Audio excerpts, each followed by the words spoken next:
outline of what we'll be doing today.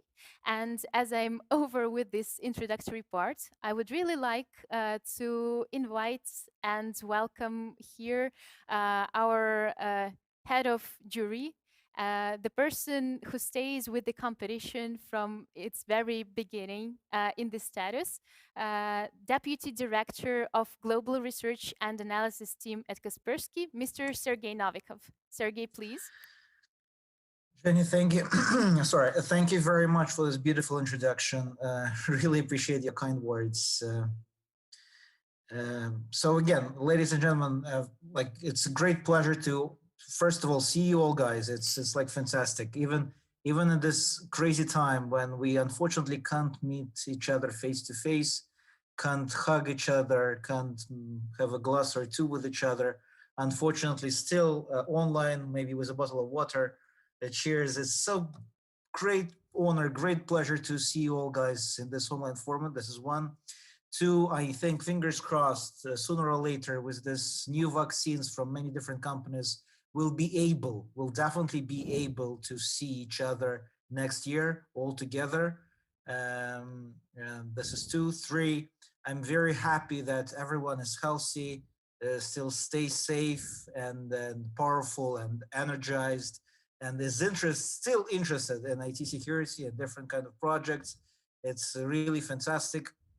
And I know, ladies and gentlemen, that all of you, all of us, me personally, are pretty tired of all this online events. It's like crazy. We're overloaded of this online meetings, online presentations, online projects. So like I'm honestly really tired. So I wish you all guys to at least have some fun, be be innovative in your presentations, be interesting, be engaging, and let's not do yet another online meeting or yet another online competition, but let's make it some kind of a personal touch and try to pretend that we are offline, talking to each other, communicating with each other more than just presenting it online. Last but not least, I want to congratulate all of you for being here, for making your presentation. Means you're already in the final, means that you already achieved a lot of great stuff. And do not stop, just continue and be paranoid about security, be healthy, stay safe, and good luck to everybody with your presentations. Thank you very much. Thank you for your warm welcoming words, Sergey. And after Sergey is finished, I want to give a word to our another jury member. This is, I would say, the most experienced jury member of Kaspersky competitions. And I'm really happy to introduce today Stephen Fernell, Professor of Cybersecurity, University of Nottingham. Stephen, please.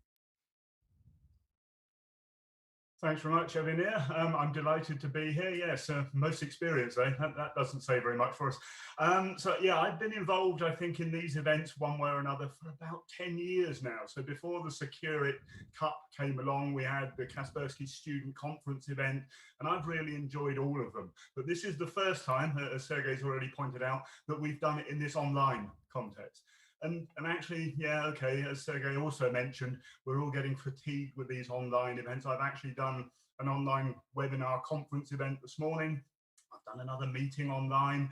And actually today, this is the online session I've been looking forward to. So this one I think is going to be much better than the other things I've done today and for a large part of the week. So don't tell that to anybody from the earlier meetings that I was in. I'm really looking forward to seeing what you've done. And I'll tell you one thing about this event, in whatever form it's run, I think Kaspersky have provided a really great platform for sharing your work. Congratulations, obviously, for the fact that you've made it through to this. And I'm really interested to see what you're able to share with us. Look very much forward to your presentation on all those themes that Evinir highlighted. So it'll be interesting to see which of you have done things on which topic and to be able to ask you questions about it. So thank you very much. Good luck, and I hope you enjoy the event. Thank you, Stephen. So before we proceed to the first speech, I would like to introduce all of our jury members. You will be able to see them all before the first break when we'll give them additional intro. But as for now, let me just list the jury members that are present with us today and that will be evaluating the projects of our finalists. I already mentioned Sergei Novikov, Deputy Director of Global Research and Analysis, Team Kaspersky. Andrei Nikonov, Startup Engagement Manager from the Innovation Hub, Kaspersky. Denis Baranov, the Head of Kaspersky Academy. Pavel Filonov, the Research and Development Group Manager, Kaspersky. Alina Tan, Senior Cybersecurity Engineer at Land Transport Authority, Singapore.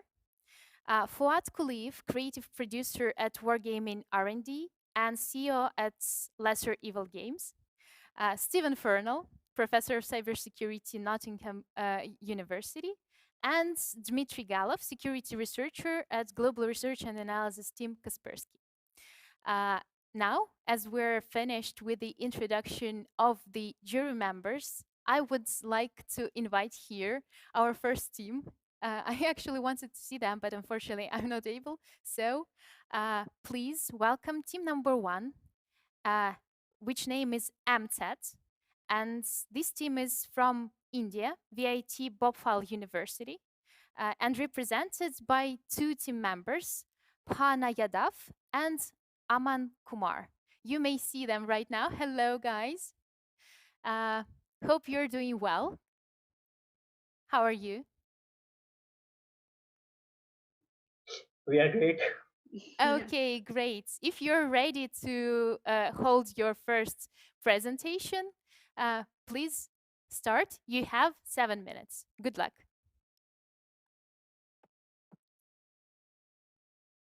So I guess that 7 minutes will start from the point we start speaking, right?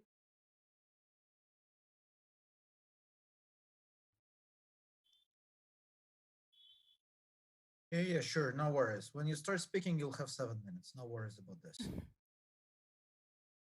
Just relax. Okay, so let's start. Hi, everyone. I'm Aman. We believe that every one of us here like to research.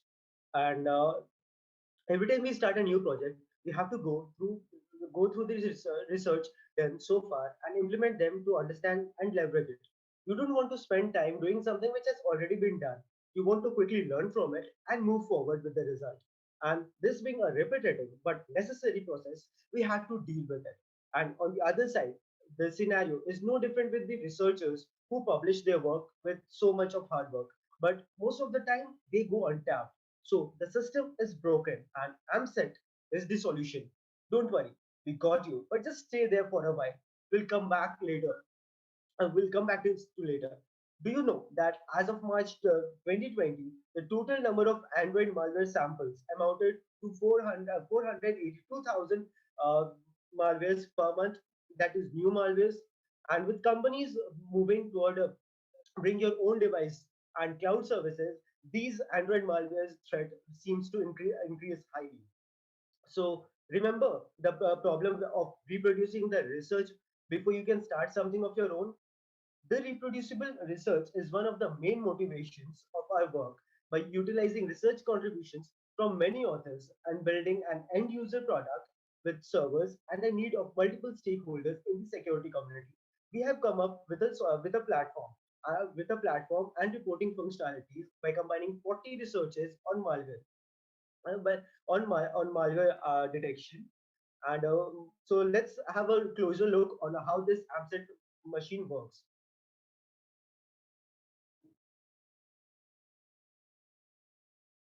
Okay, so now we are going to show you a demonstration of our project. Bhavna? Yeah. So here we are analyzing a Samsung Android app for malware detection. This is the Android stripper, which is extracting the Android APKs and with permissions listed with it. And then we are using the API to call the machine learning engines at the backend to classify whether these applications present in the Android phone, that is Samsung, is safe or not. And as the result is declared, some of the applications is being seen which is having some malicious purpose on the Samsung. Then we are also trying to generate a report, that is a CTI report. Here we are extracting the service list, the applications that are running on the systems, and then we are using our database to connect with it to find out any vulnerability, to find the if any there is the outdated app.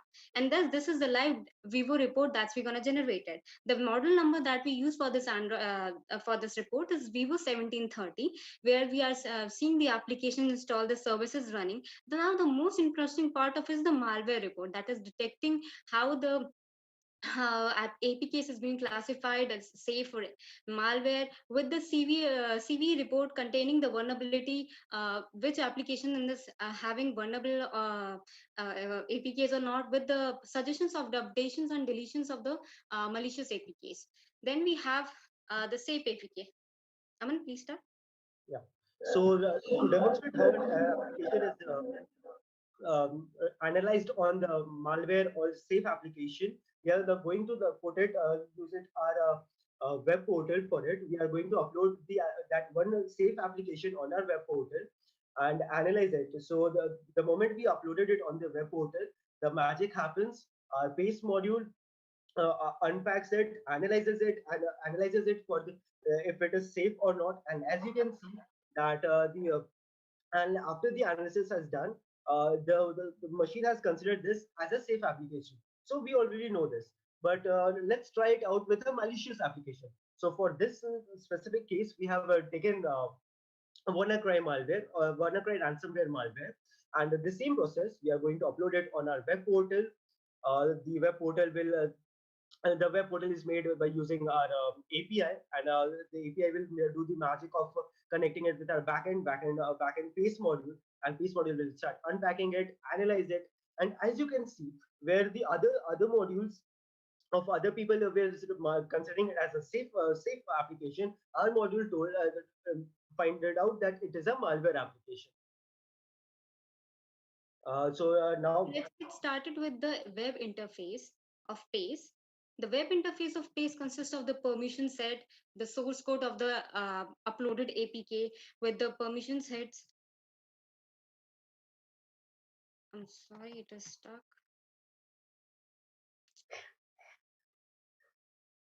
points of online presentation. Yeah. This is the paste APK. We take the permissions. We can download the source codes. It says that we have 9 safe hits from the ML engine and 0 malware hits. This also says the entropy chart. In this entropy chart, we are analyzing how densely packed an APK is, and thus it's going to provide the result in the step entropy chart. We have also integrated the mesh model claimed at the research work. These are the several models with their author name mentioned, and we have recreated these models and integrated on our PACE architecture for better classification of Android malware. We then also have several charts. This is the confidence distribution. Though the ML models say this is safe, but they are set with the confidence distribution of 62 to 72%. And if we analyze this pie chart, it shows that though the application is safe, but there it is a suspected one. It can be it is suspicious, and we have to analyze further for the to get to know whether the application is malware or not. Thus, we next move to the main contribution of PACE.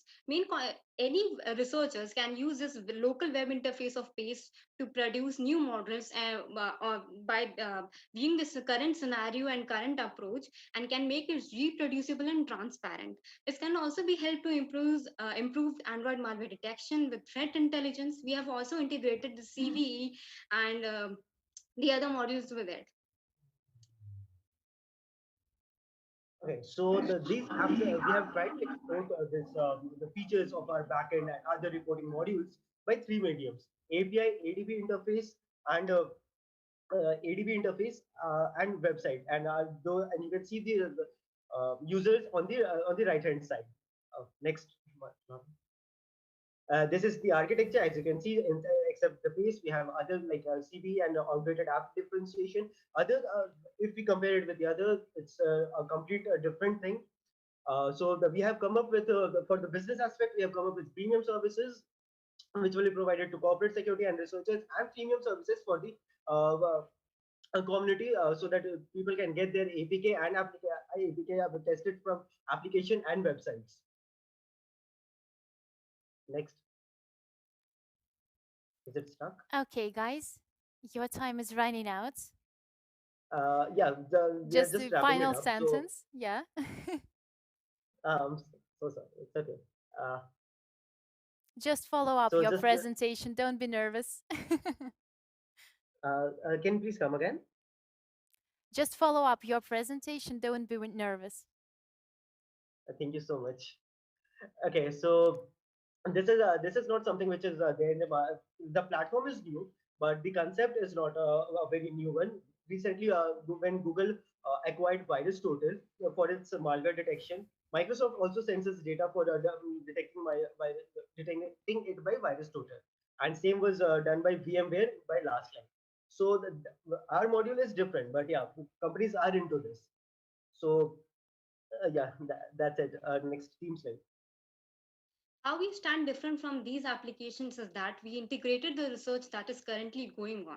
We do see that there's a gap between the research area and how things work in companies, and especially in malware detection. The upcoming research works can directly be integrated into the space platform for further detection. We are also providing the complete CTI report to the users to get to know what are the malware, what are the applications into their cell phones with the classifications as malware or safe. And then we are also getting them suggestions with the vulnerable apps. It may happen that the users is having the outdated version of any application that can suspect to an attack. So for that also we are trying to make them updates your application for sure if you have installed from the third party applications. And we are also giving them the instruction to delete some of the applications which is seeking your information without your permission. So here we end a presentation. Perfect. Thank you. Dear jury members, please raise your hand in order to ask the question. As for now, I see, yeah, there's a question from Stephen. Stephen, please. Hi there. Thank you very much for the presentation. Quite a lot to take in, I think, from what you told us. And one thing that I perhaps missed was whether you have a sense of the effectiveness of the classification that resulted from what you've done. Yeah. So currently getting information from the research papers that's there, we study the best model that is mentioned there. We do imply those models with ourselves, and we do have the 6 ML engines that's there in the stack. We are completely testing it for the other applications. We use the data set from the Android Zoo that was available, and we trained all the applications on the same data set. What happens here is if there are any kind of different attack patterns there, this application is also gonna tell you about the zero malware or the zero malwares that can be present in the application, which is not discovered yet. The most effectivity lies of this application is that if we also see this WannaCry APK that being classified as malware, but we also know about the WannaCry attack that happened in 2017, which has affected many countries. So if this application would be used there, then it can be termed as application as suspected on. Hello? Am I audible? Yes, you are, Bhavna. Okay, thank you very much. Okay, thank you, team, for answering the And moreover, question. we have tried it on a real life applications downloaded directly from Google Play Store, and we have got results. But I don't think this is the right platform to disclose that. Okay, we have another question from Pavel Filanov. Pavel, please. So you're mute. Sorry, thank you. Firstly, thank you very much for your presentation. The live demo was brilliant. It was really inspired. And I have a question for you. You're talking about different machine learning engines, what you are using for your presentation, the 6 or even 8 of them. But it's a really hard practical problem to maintenance all 6 ML engines simultaneously. Maybe you can provide the best of it, one of the best who can supersede all of them. Yes, sir. We currently train 22 models, and on the basis of their performance, We classified, still now only 9 of them we have integrated.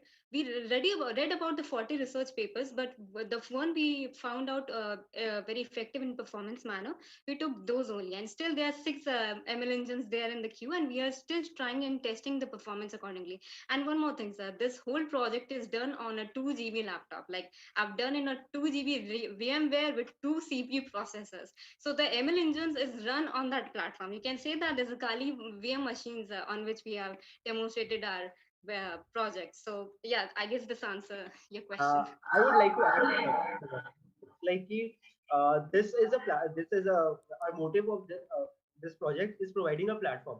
So we have actually helped them how they can analyze the difference because one single model, one single machine, one single algorithm will not be efficient for every case, right? So we have let this on the discretion of the user that they can compare the results, they can compare the different results as you guys have seen in the demo, and decide that which algorithm or which machine is best suited for their purpose. Okay, team. Thank you very much for the Thank you. Thank you question. very much. Unfortunately, we don't have time for any more questions for this team. Thank you, jury members, for your questions. Thank you, team, very much for your really inspiring presentation. And I'm happy that our first presentation received such warm welcome. Thank you, guys. And I think we're ready to proceed to the next pitch. Our next team to present is from the United Kingdom. The team name is CS Grow Do, and it consists of 3 people: Christopher Rodipe, Joe Dillon, and Tom Macy. We're waiting for the team members to get connected. Team members, please turn on your cameras. And yeah, hello guys, I'm happy to see you today. Are you ready to start your presentation? Yes, yeah, we're ready to start.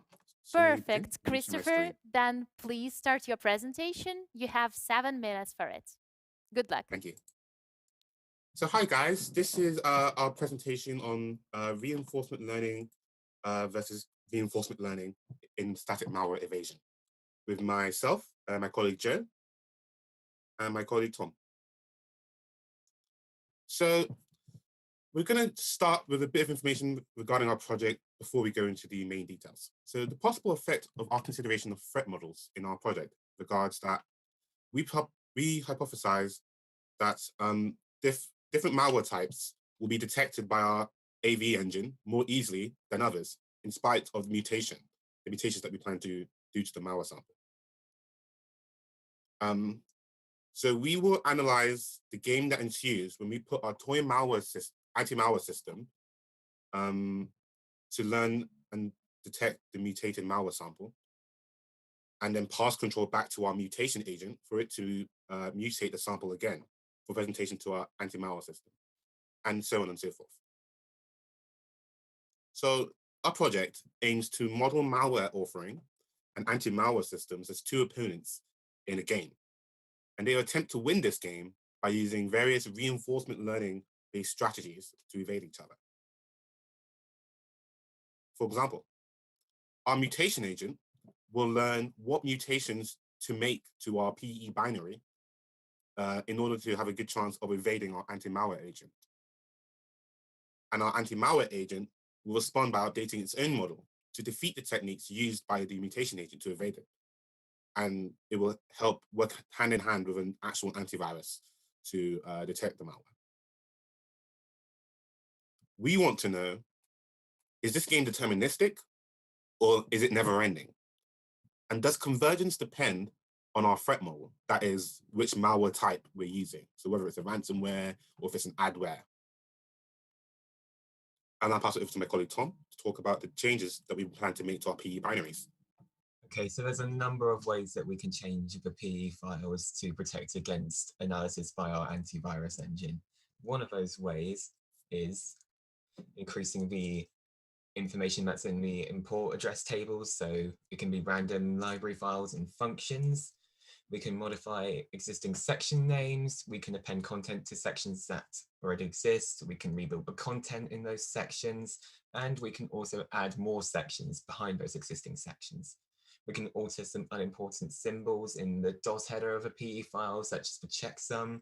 And we can unpack or just pack the PE file or remove its digital signature or reorder the resources in it, such as resource rebuild. And there's lots more we can do, but that's just a few examples. So we are using a framework called Gym Malware, which was produced by researchers at a company called Endgame Incorporated with the support of Professor David Evans and a former undergraduate student researcher, Anna Takaka from the University of Virginia. And as you can see on the GitHub page, which is in our references for this framework, the software provides an environment for manipulating PE files and providing rewards to the mutation agent, which are based around bypassing the antivirus. So we were using Gym Malware to achieve success for our mutation agent using the Keras RL agent, which sends actions to the Gym Malware environment, and it will process its replies. So it will result in observations that Gym Malware makes, and also it provided rewards, so like the score it gets from it. And I'm going to hand it over to Joe to explain our demo of Keras RL working with Gym Malware. Okay, so basically here you can see we're using the Gym Malware framework to train using Keras RL, and it's taking about 1,000 malware samples and it's running various mutations on them to generate its own mutated samples. And if we skip around to about the 3-minute mark,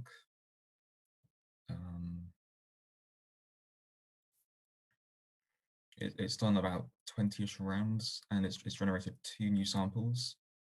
And if we scan them with ClamAV, an antivirus, you'll see that they successfully evade detection on both samples. Let's just give it a few seconds.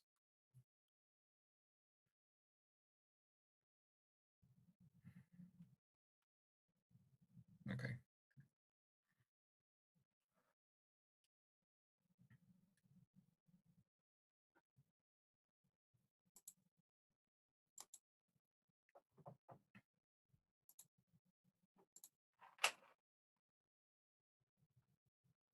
Yeah, so as we just were saying, we need to scan the mutated samples with antivirus.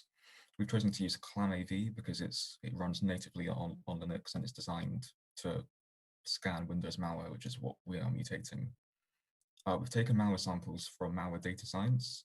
We've got about 1,000 samples, and the Gym Malware uses these to mutate its own samples. And the majority of these samples successfully evade detection before we've even applied our own custom mutations.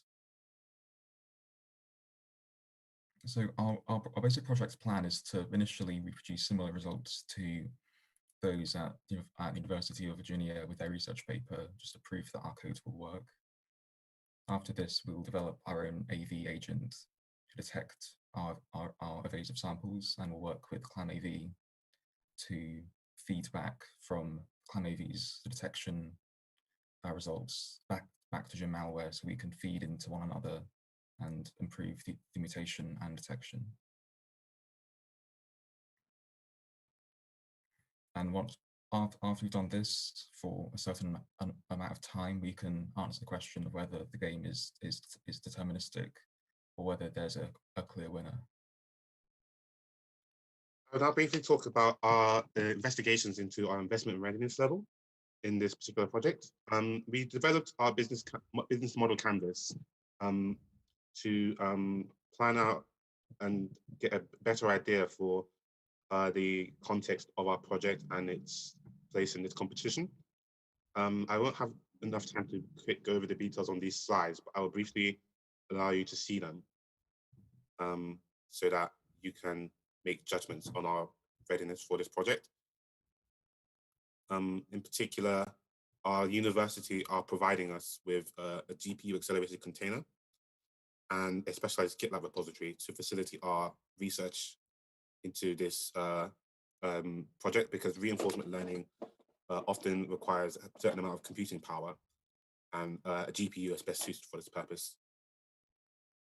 We determined that our investment readiness level is at level 5, given that we have an idea and a suitable prototype demonstrating our work thus far, and that we can move forward with the project. Here are some of the references we've used in these slides. I also need to reference that we got that image from a particular website, but I will add those references at some point. Okay, team. Thank you for very listening. much for your presentation. I do not see for now any questions from the jury. Jury, please, if you have a question. Oh, I see one. I see one question from Pavel Filanov. Pavel, could you please? Yeah. Yeah, there Thank you. is. Thank you, Just a guys, for a moment. great presentation. I have a question. When we are talking about formulating the reinforcement learning problem, we must define minimum 3 things: the state, the actions, and the reward function. Correct me if I'm wrong, if I get it right. The state is the bits of the peer file. Yes. The actions are the mutations. Yes. And what is the reward is? So the gem malware has its own internal model of what it believes is acceptable. So what is more likely to pass mutation. So if a malware sample passes that internal model, it will be rewarded as a potential solution to provide to the anti-malware agent, or in this case, our AV discriminator, at this stage of our project. Do you have any follow-up questions regarding my response? Yeah, thank you. Okay, team, thank you very much. And we have another question from Andrei Nikonov. Andrei, please. Hi, guys. Thank you so much for the presentation. Got a question regarding the last slide about the investment readiness. You have mentioned that you already filed the finished already product market fit. Could you please share how did you perform it? So we took some time in our team meeting a few days ago to discuss where we are with the project and the work we've done. I mean, if my teammates, do you have anything to add?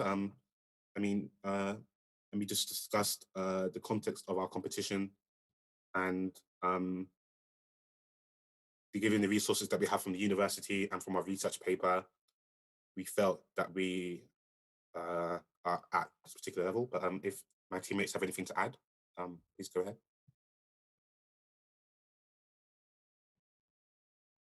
Did you actually talk to somebody from the industry or from potential clients or potential? We've been working with our professor in malicious software to get an idea of the logistics that we will require for this project and potential directions in which to take it. Professor Daniela Scandura from the Information Security Group at Royal Holloway. Okay, got it. Thanks. Thank you. Okay, guys, thank you very much. As for now, our time for the questions is over. So I really thank you for your presentation. Stay with us till the end of this live stream and hope to see you again. Now we're ready to start the third pitch. And this participant is from Egypt, from the British University in Egypt, and his name is Haytham El Nasser. Haytham actually participates alone in our competition already 2nd year in a row. And last year, he was the winner of our Egyptian student conference. But unfortunately, he couldn't make it to the finals. But this year, as the finals are held online, he didn't have any issues with getting to the finals. So, Haytham, I'm happy to see you again. And if you're ready to start your presentation, and please turn on the mic, we're ready to start your pitch.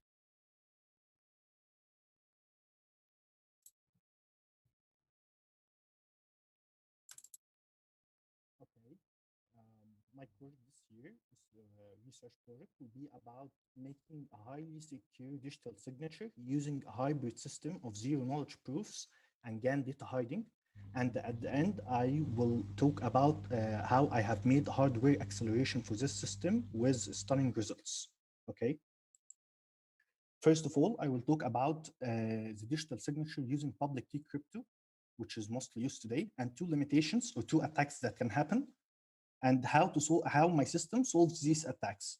The first kind of attack that can happen is that a malicious attacker can make a change to the signature when it is sent over an insecure channel. This will make the verifier not able to correctly verify if the signature was coming from Alice or not.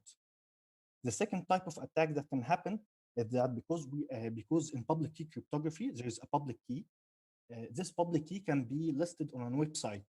The malicious attacker can have a chance to convince the verifier that this public key is coming from him and not from Alice. Okay, so these are two limitations or two attacks that can happen. I have made a system to solve these two limitations. Okay, I'll just flip to my system first, then to my hybrid digital signature model consists of first making a zero knowledge proof protocol using graph isomorphism, then embedding the bijection matrix, which is produced from the graphs of zero knowledge proof into an optimal cover image that is produced by, again, generative adversarial network. Okay, I will go back a few slides. This is graph isomorphism, the concept of graph isomorphism. If we look here at graph G and at graph H, if we look at letter A and at letter 1, both have the same adjacent colors. For one, it has 2, 5, and 6, and for A, it has G, B, and H. From this, we can make a bijection matrix listed here on the right. The zero knowledge proof protocol of graph isomorphism. I will not go into the details of it because I have already written the details of the protocol. But the general idea is that in using this zero knowledge proof protocol, the digital signature will never be sent. What will be sent is a proof that the signature, that the prover knows the signature. So we are not using any keys, we are not using any encryption scheme. Okay, just the prover needs to prove for the verifier that he does know the digital signature without revealing the digital signature itself. So we have solved the first limitation of using the keys. We have avoided using keys in this method to avoid making the prover, making the attacker make change to the signature. The system continues to make data hiding for this proof that for the bijection matrix proof that is being sent over the channel. Okay, the jury has asked in my previous document for a comparison between the zero knowledge proof and Merkle puzzle. They're totally different issues. They are not related at all. The Merkle puzzle is used to generate a secret key to later on encrypt a certain plain text. But in zero knowledge proof, what is made is a proof of knowledge without revealing the knowledge itself. No encryption, no keys are used. So they are totally different things. Okay, I have used a GAN network. The GAN network is the target of it because we are going to make data hiding. So we will use keys at the end, but not in the zero knowledge proof technique itself. Using the keys, the jury have asked, okay, why can't the same problem repeat again and attack be made? This is the use of the GAN network, that if we have an insecure channel with many images being sent on it, we want to make the malicious attacker not to be suspicious from our image that is being sent. So we want to send a virtual cover image. This virtual cover image looks so real, but in the same manner, it does not exist, like a face of a human that does not exist. Okay, I have implemented this on number images and not on face images because it would take very long time to make the training for real face images. And my results were very good. In fact, my GAN network was able to produce numbers like number 9. All these by visual eye can be viewed as 9, but all are not the same identical shape of the 9 value. Okay, I will move now to the hardware acceleration and view my very good results that I have got. Um, the highest complexity in neural networks appear in the matrix multiplication.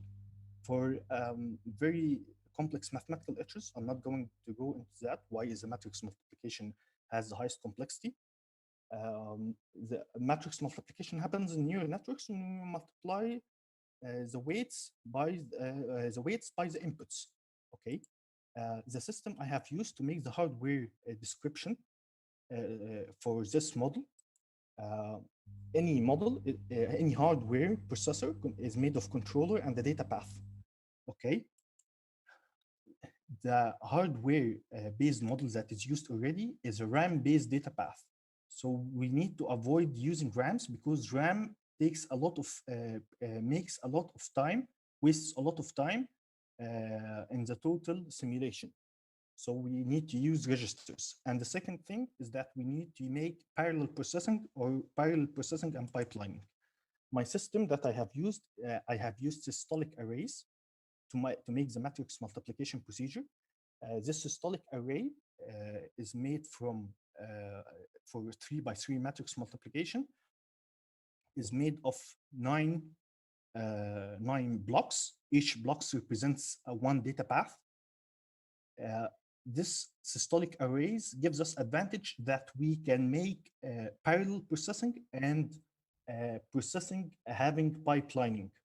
Okay, so our time to make matrix multiplication will be much lower. Look here at P1.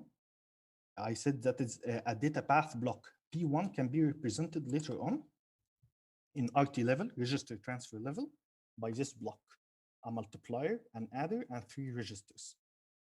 The user inputs from matrix A, say A00 and B00 multiplied together, then added and sent to a register. The register just re-puts them again into the adder. And the input and the A00 is sent to the other block, and the B00 is sent to the down block to ensure that parallel processing is happening.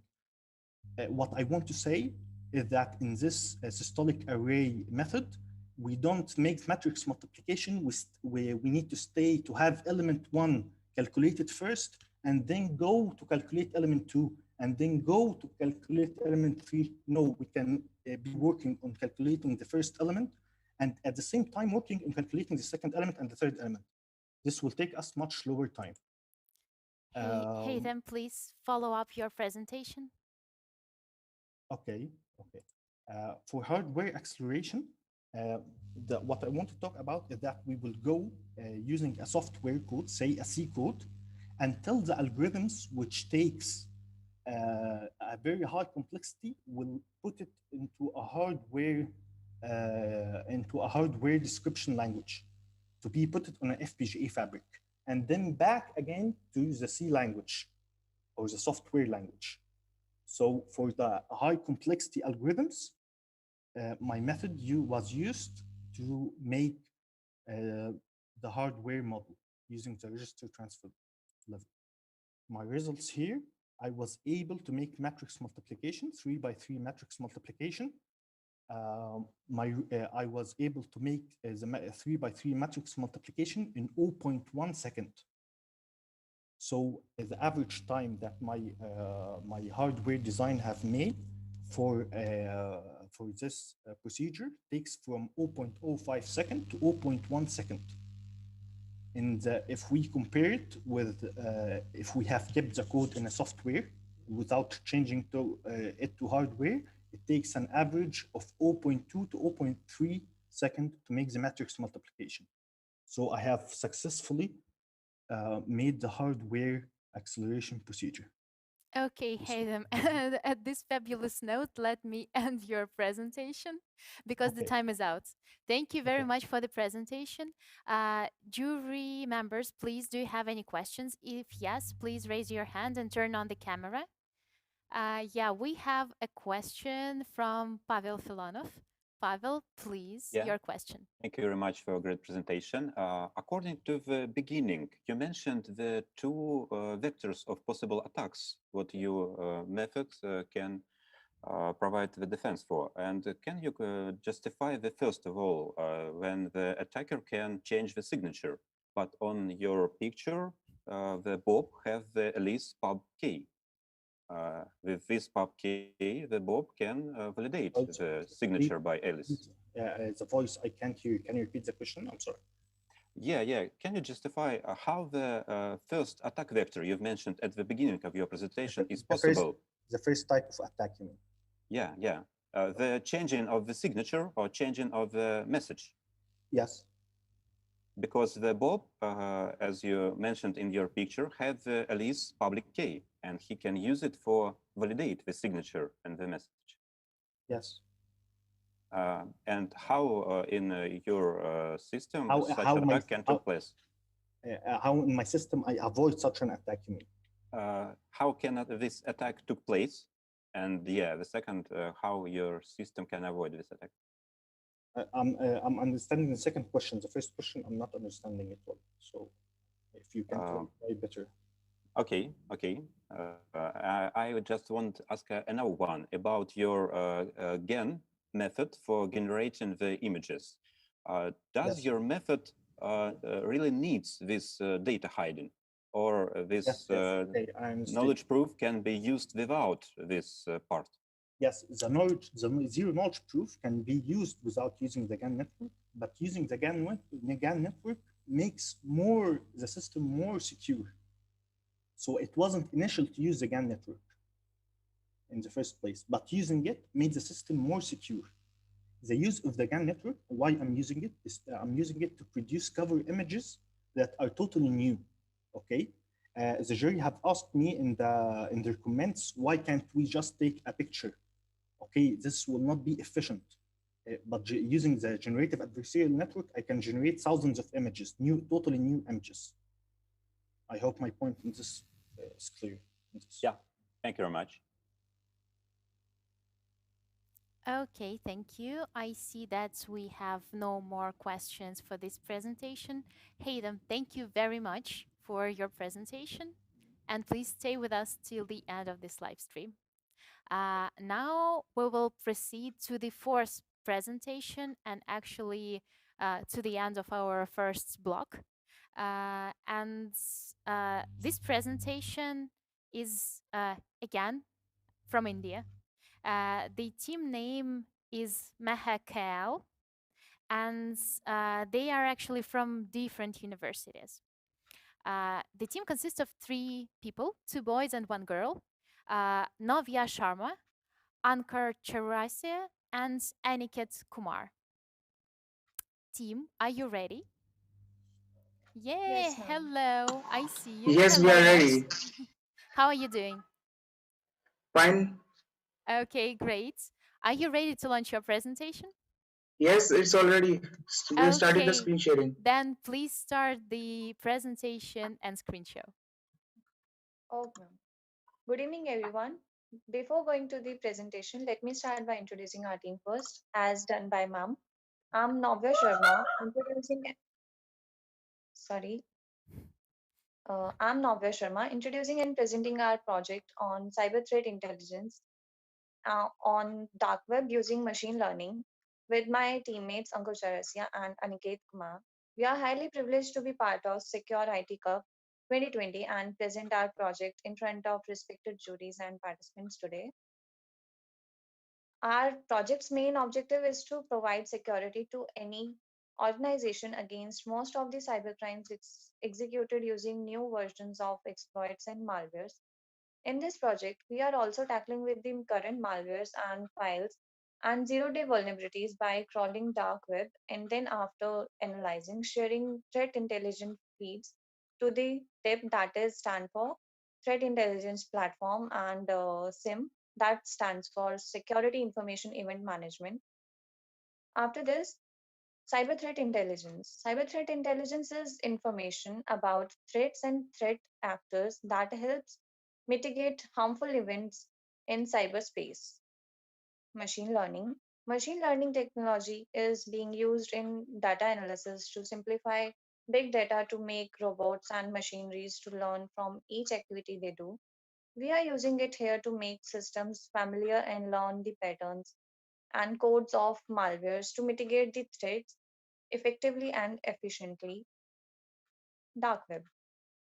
Dark web is a part of internet generally invisible to the real world, which contains approximately 95% of data. It mainly comprises of various political illegal information and websites like drug selling, child pornography, etc. It can be accessed by Tor or I2P browser, etc. Precautions should be taken before accessing the dark web. Like one must use isolated network and isolated virtual environment. So if any attack happens, it doesn't penetrate. The device should be encrypted. Proxy before Tor must be used and never reveal your real identity. The true attacker will never share the vulnerability on surface web. Instead, they upload on the dark web. Like zero-day attacks are published. Paid script for devices and softwares are also available. Breach data of organizations, detail of crime, fraud prevention, drugs are also can be found on the dark web. Challenges people find by surfing darknet are lack of centralized indexing. There is specific time to access the websites. Host changes URL frequently. Sometimes users have to perform separate tasks to get the membership. It's not safe to download things from the dark web.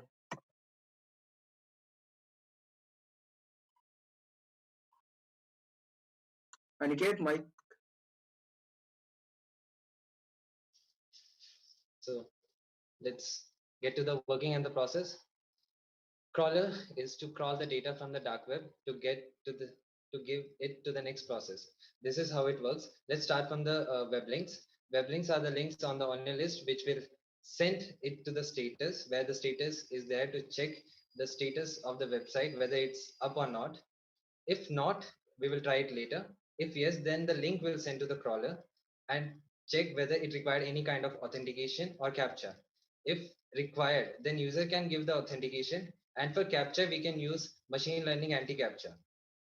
If not, then the extractor will extract the relevant data, and the data will be sent to the database in a specific format. Starting from the web links to extract the website, machine learning can be used to in checking website on time to time, which will help the website data should be extracted. Let's get to the next part, which is collecting links, where it collect the links from the website. It then check the web links database, whether it has collected or not. If not, the address will be sent to the web links, and if it has, then it will discard the links. Then the onion links will run on the website. Onion Scan is an open source tool which extract information about website, but our focus is to check whether the host is using any other website on the same machine. So it's easy to get more information if possible. Then repeat the cycle. So let's go to the process of detection. It has mainly 5 parts. Data collection, which is already done by the crawler. It has a specific format like text, XML, etc. Then collect the data will be sent to the classification, which separates the data like malware list, exploit list, URL, etc. Then classify the data will send to the IOC analyzer, where we have to do it manually because there are new kinds of exploits and malware. So we can't rely on the machine. So the generated TI feeds should be shared on the tip, SIM or SOR. After analyzing, generate the data like snort, Yara or Surikata rules. If possible to extract the behavior and the pattern, it will help ML to stop that kind of malicious file. Then update your tip so that TI feeds can be shared with your remote organization or other organization to protect their environment. And then repeat the cycle. These are some screenshot of the dark web findings. Then it shows details of the exploit like publishing publishing data risk and script of the exploit. This is the virus total result, IOC, and the process map of the exploit of any run. Here is the any run report, and then adding event and the attribute in MISP, which can be accessed by the whom you have shared with. There are very benefits of this idea can be, as we are analyzing it manually. So there will be possibility of no false positive. It will help in malware detection. If there is a malicious IP, it will mitigate the connection. There will be less chance of compromise because of having information of new threats, and will also helping in minimizing detection of time. Weight can be applied and used for to protect the damage of systems component of an organization from the remote threats and cyber attacks, to manage the cluster of servers of different organizations by sharing threat intelligence feeds, to provide security against similar malwares, to stop any suspicious activity in accordance of the machine learning's pattern readability and comparability. Here are the references.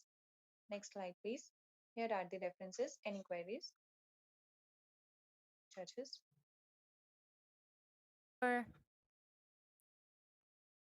Okay, team, thank you very much. You were the closest one to fitting into 7 minutes. I believe it deserves my applause. And yeah, actually, I see that we have some questions. First of all, I will let my colleague Dmitry Galov to hold his question. But before that, I would like to ask all our jury members to turn on their cameras to make a short introduction after the questions to this team. Dmitry, if you want to ask your question, please turn on the camera. For sure. Can you see me? Yeah, sorry for that. So thanks a lot for this really good presentation. And so for us, for Kaspersky, dark web monitoring is like a really vital question right now, and we're trying to solve it. So the question is about the initial stage. So you're saying that you'll be able to crawl all the dark web to find the links or something. But you know, all the juicy parts, all the interesting information which is stored there, they are not on the surface. So you have to register somewhere, you have to get access to some internal resources, and then there it is possible to find something new. So the question is, how will you solve it? So how will you monitor the information that is not just like on the landing page of some website in the dark web?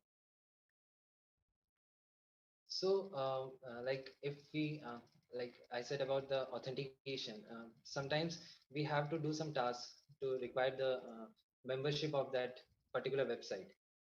So if it's important for an organization, like suppose there is an organization and they think it is really necessary for them to access that data, then I think they should take some like precautions, and they should access that website and they can collect data from that, like manually. We are not doing everything on basis of machine, but we are also trying to do manually.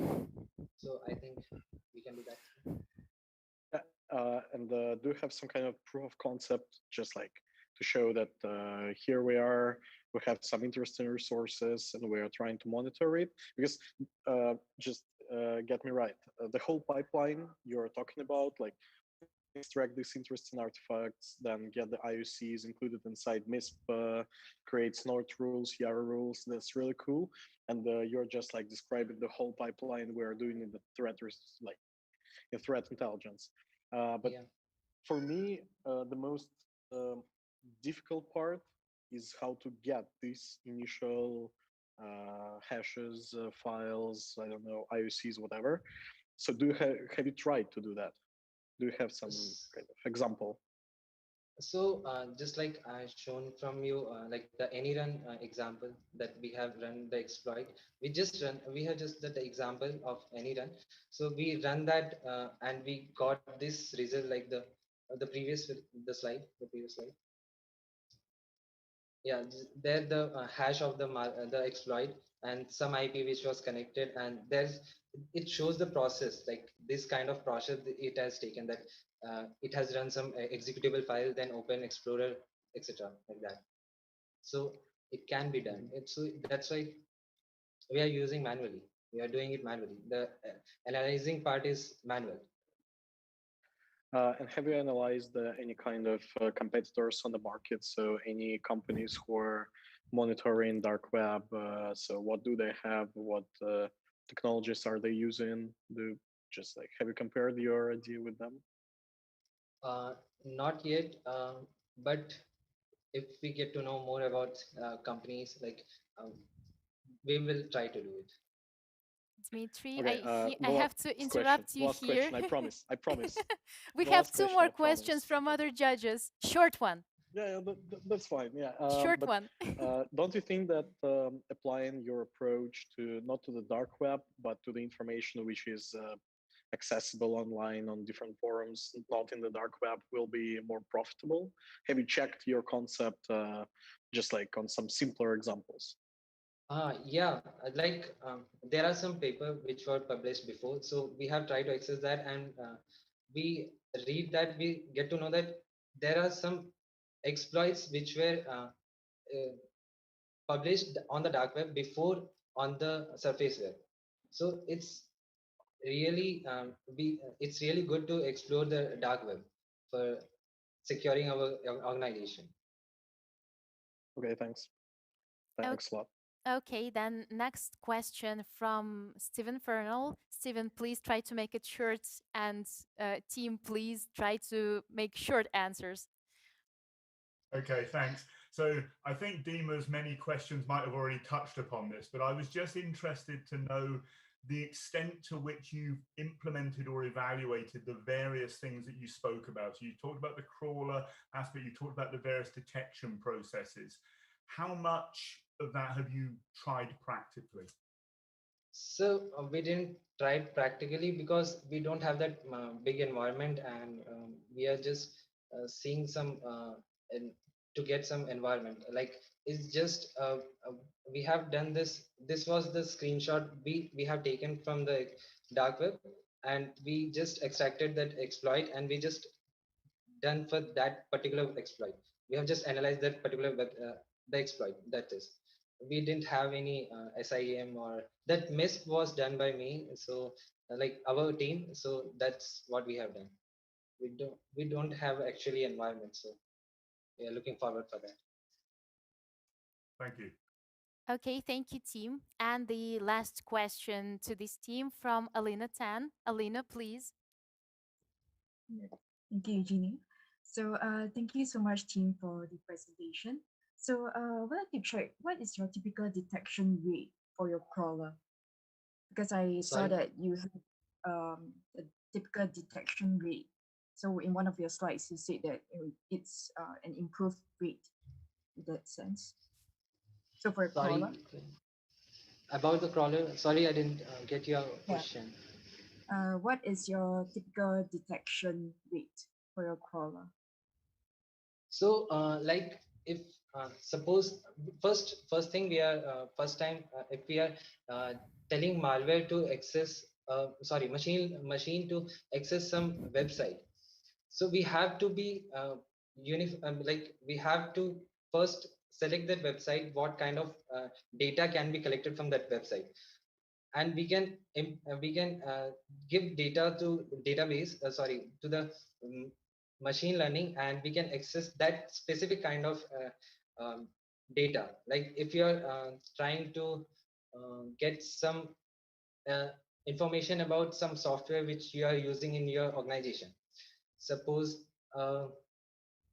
you're using Zoom. If there is any exploit in the dark web, so we are just trying to get that uh, recent exploit and analyze it and give to the organization that this can be harmful for your organization, so please make their rules to protect this.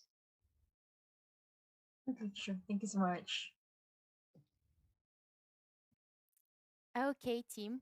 Thank you very much for the presentation, and you have a lot of questions. My yeah, my congratulations with the end of your presentation.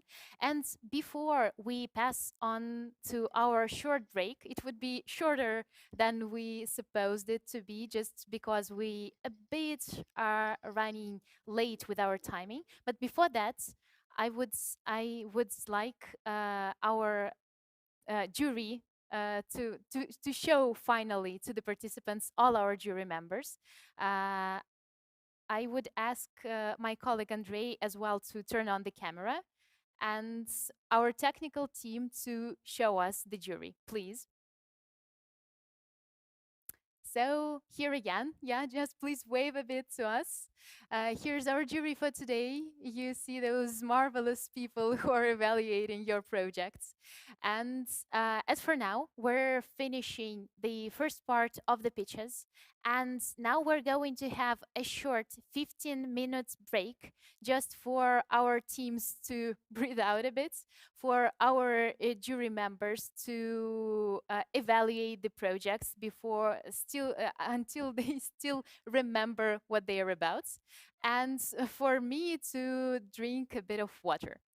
So now we have 15 minutes break, and for our online screencast viewers, you will now receive in your chats a link to our Kaspersky gamified assessment tool. It's one of the projects we've recently developed, and it's a game. So please play this game in order to evaluate how attentive you are in the questions of like your maybe personal cybersecurity and everyday cybersecurity. How safe is your behavior, and how attentively you may evaluate the behavior of others. My colleagues will now send a link to gamified assessment tool to all of the chats in YouTube, on Secur'IT Cup website, and also in Discord. So please follow that link and return to us in 15 minutes. You'll see the timer in the screencast. See you soon.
Hello again, everyone, and thank you for returning from the break to us.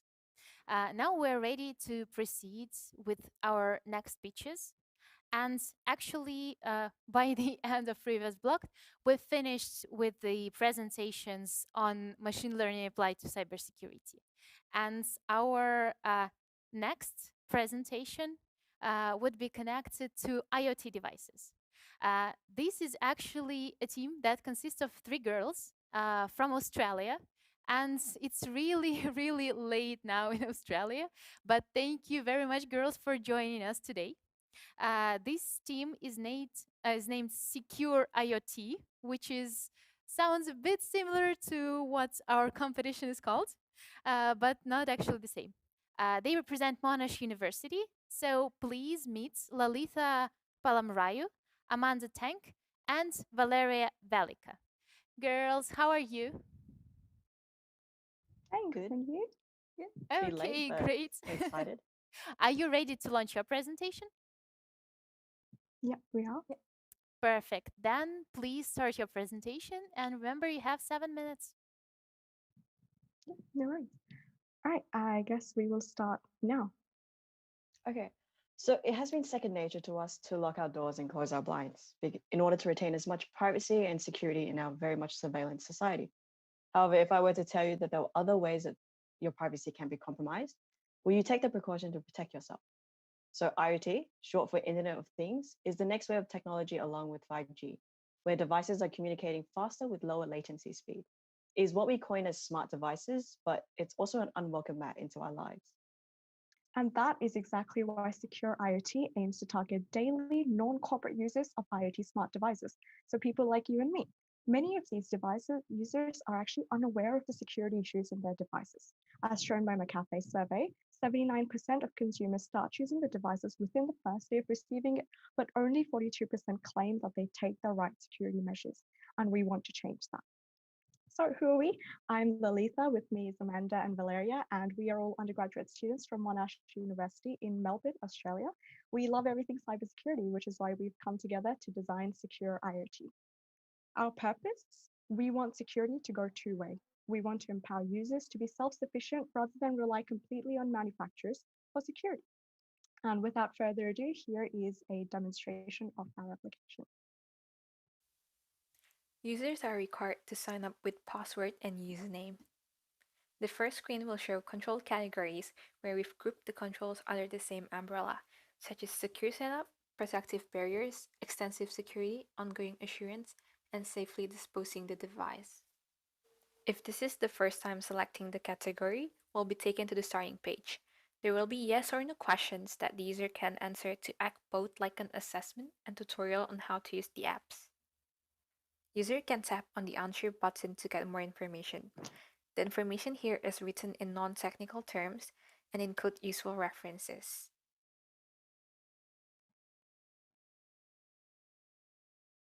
At the end, the user will get a security rating based on their previous responses. Individual and overall progress bars will be shown in the home screen. The user can get their overall security rating in their profile.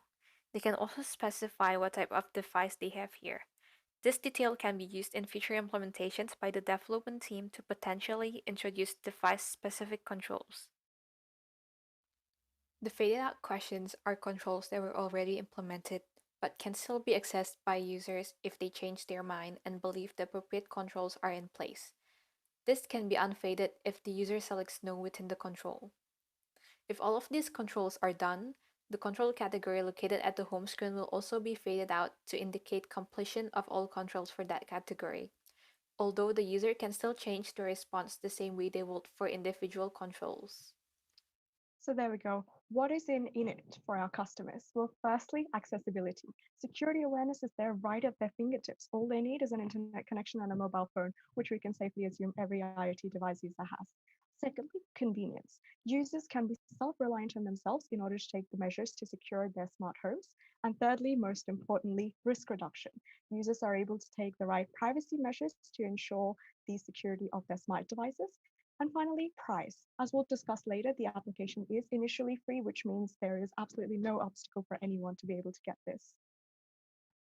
So why is Secure IoT and no other security awareness solution? Firstly, our apps specifically target IoT devices, which other solutions may not offer. They also educate users. They're informed about the actual risk in non-technical terms to make it easier for them to understand. The app also encourage user interaction, allowing the user to take their own actions and have the satisfaction of taking each measure off. Yeah, so aligning with our goals, there are 3 steps that we need to take. So the first is to implement our own app into the App Store and Play Store. The next would be to establish partnership with leading IoT companies and organizations such as IoT Security Foundation. And finally, it's to further expand upon our app's capability to be able to detect, protect, and recover. So expanding upon that, our ultimate goal is to focus in providing awareness to all IoT consumers. Thus, we invite companies such as Kaspersky to assist in expanding our applications, as mentioned before. And through our partnership, we hope to provide a platform to advertise their own security products. In addition, with our prototype, we can become the leading team in IoT security, and together with our partners and sponsors can disrupt the current IoT landscape. At our core, we are value driven. We believe in giving our customers exactly what they value, which is why the application will start off with a free download, which has all the simple yet foundational controls that could apply to any IoT device type. After that, once we have developed some more advanced security functions like threat monitoring, that's when we start offering them as a free trial, after which users would be incentivized to purchase a subscription, which can be billed either on a monthly or an annual basis. Thus, our revenue streams consist of firstly subscriptions, but also advertising. As Amanda mentioned, our platform is a great way for our security partners to advertise their own products to our user base, and that would also contribute greatly to our revenue streams. So in terms of our role, in the market, we've seen the likes of Tails, Cisco, and Forescout, all of whom offer IoT security solutions. But what is actually missing these? A solution specifically targeting IoT device users like you and me. That makes Secure IoT one of the first of its kind customer-focused solution, which allows us to collaborate with key cybersecurity players in the market to create potentially synergic relationships. So in conclusion, Secure IoT enables users to take ownership of their own IoT smart device security. In terms of our next steps, we've got the development of the app with the showcased features, building partnerships to secure funding and sponsorships, which of course allows us to expand our services and implement new features and consequently offer new pricing plans. The way we can go forward is through your support. IoT devices are transforming the world. It is paramount now more than ever to keep daily users safe and secure in this explosion of smart technology. And that is exactly what Secure IoT can do. Thank you.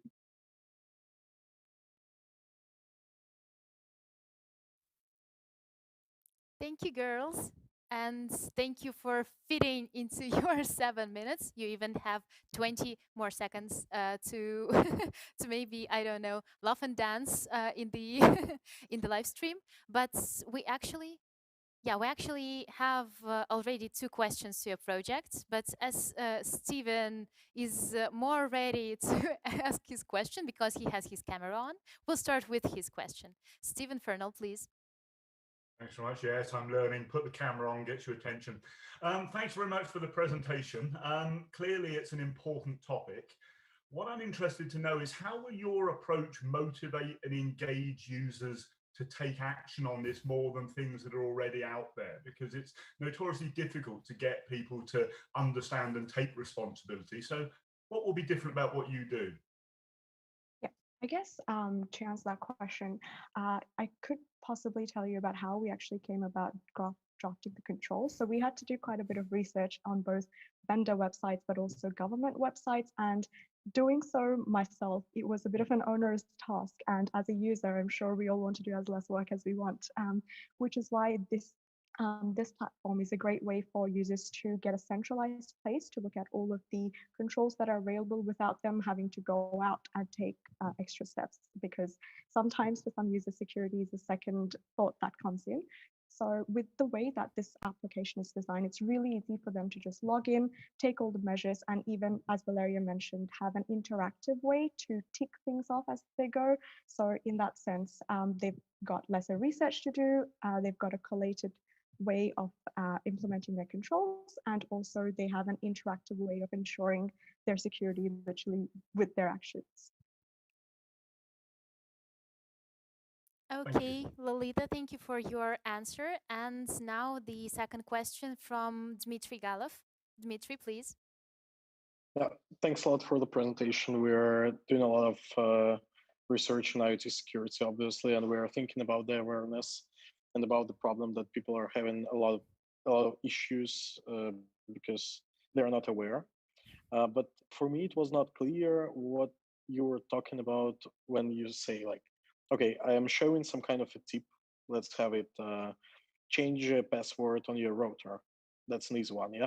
But how will you interact with the hardware? So I can show, I can see the hint in the application, change the password from the default one, and you say, okay, just click this button, everything will be done. But from technical side of view, how will you just like create that kind of interaction with a router, with a vacuum cleaner, with an iron, or that's not the purpose of the project? It currently isn't the purpose of the project. What's in scope is actually the user going ahead and doing so themselves, which is where the collation of resources comes in. But as we mentioned, that isn't currently in the scope, but that is definitely something we could look into in the future. So manually, so they will be doing everything manually, okay? So you just show, okay, you have like a vacuum cleaner, just turn it on, turn the Bluetooth on, then connect, then change this and this. So it's like just a guide for them, yeah? Yeah, so currently, yeah, Okay. sorry. Yeah, and a second, yeah. Sorry, yeah, I was supposed to say that currently our app is more of like a risk governance where it literally is telling you how to manually do these things. In the future, if we can, when we expand upon it, we hope to put more technical sides such as like home Wi-Fi monitoring, and then also, I guess, data leak detection and just extra security upon that. So, but as of now, within us, I guess, main goal was just to bring awareness to consumers first, and then expand from there. Yeah, and second smaller question, thanks for that. You were talking about the partnerships. So, there are two ways to have partners, as you said, with security vendors and with hardware vendors. So what are the benefits you want to get from them? Because you said, okay, they will get advertisements from us, but what do you want to get from them? I guess in terms of the nature of our partnership, it is an optimization and economy scale type of partnership. So instead of us having to develop all of these network monitoring or advanced security function capabilities in-house, we would leverage them to do so in exchange for which we mentioned the advertising platform and reaching more customers. So I suppose the more technical aspects of this could be the way for us to go with the partnerships, and that is exactly what we are looking for in any partnership that we speak with security companies. Well, thanks a lot for the presentation again. Okay, team, thank you very much for your answer. And we have the last question from Andrei Nikonov. Andrei, please. Yeah, thank you so much, guys, for the presentation. Quick question and slash recommendation. You mentioned that you want to make income. So those are both mutually excluding because you can't advertise to those who pay you subscription. That's just not how it works. And the actually question is, essentially, you would like to develop this set of recommendations, whether you tick the stuff that you need to do for your internet safety, IoT safety.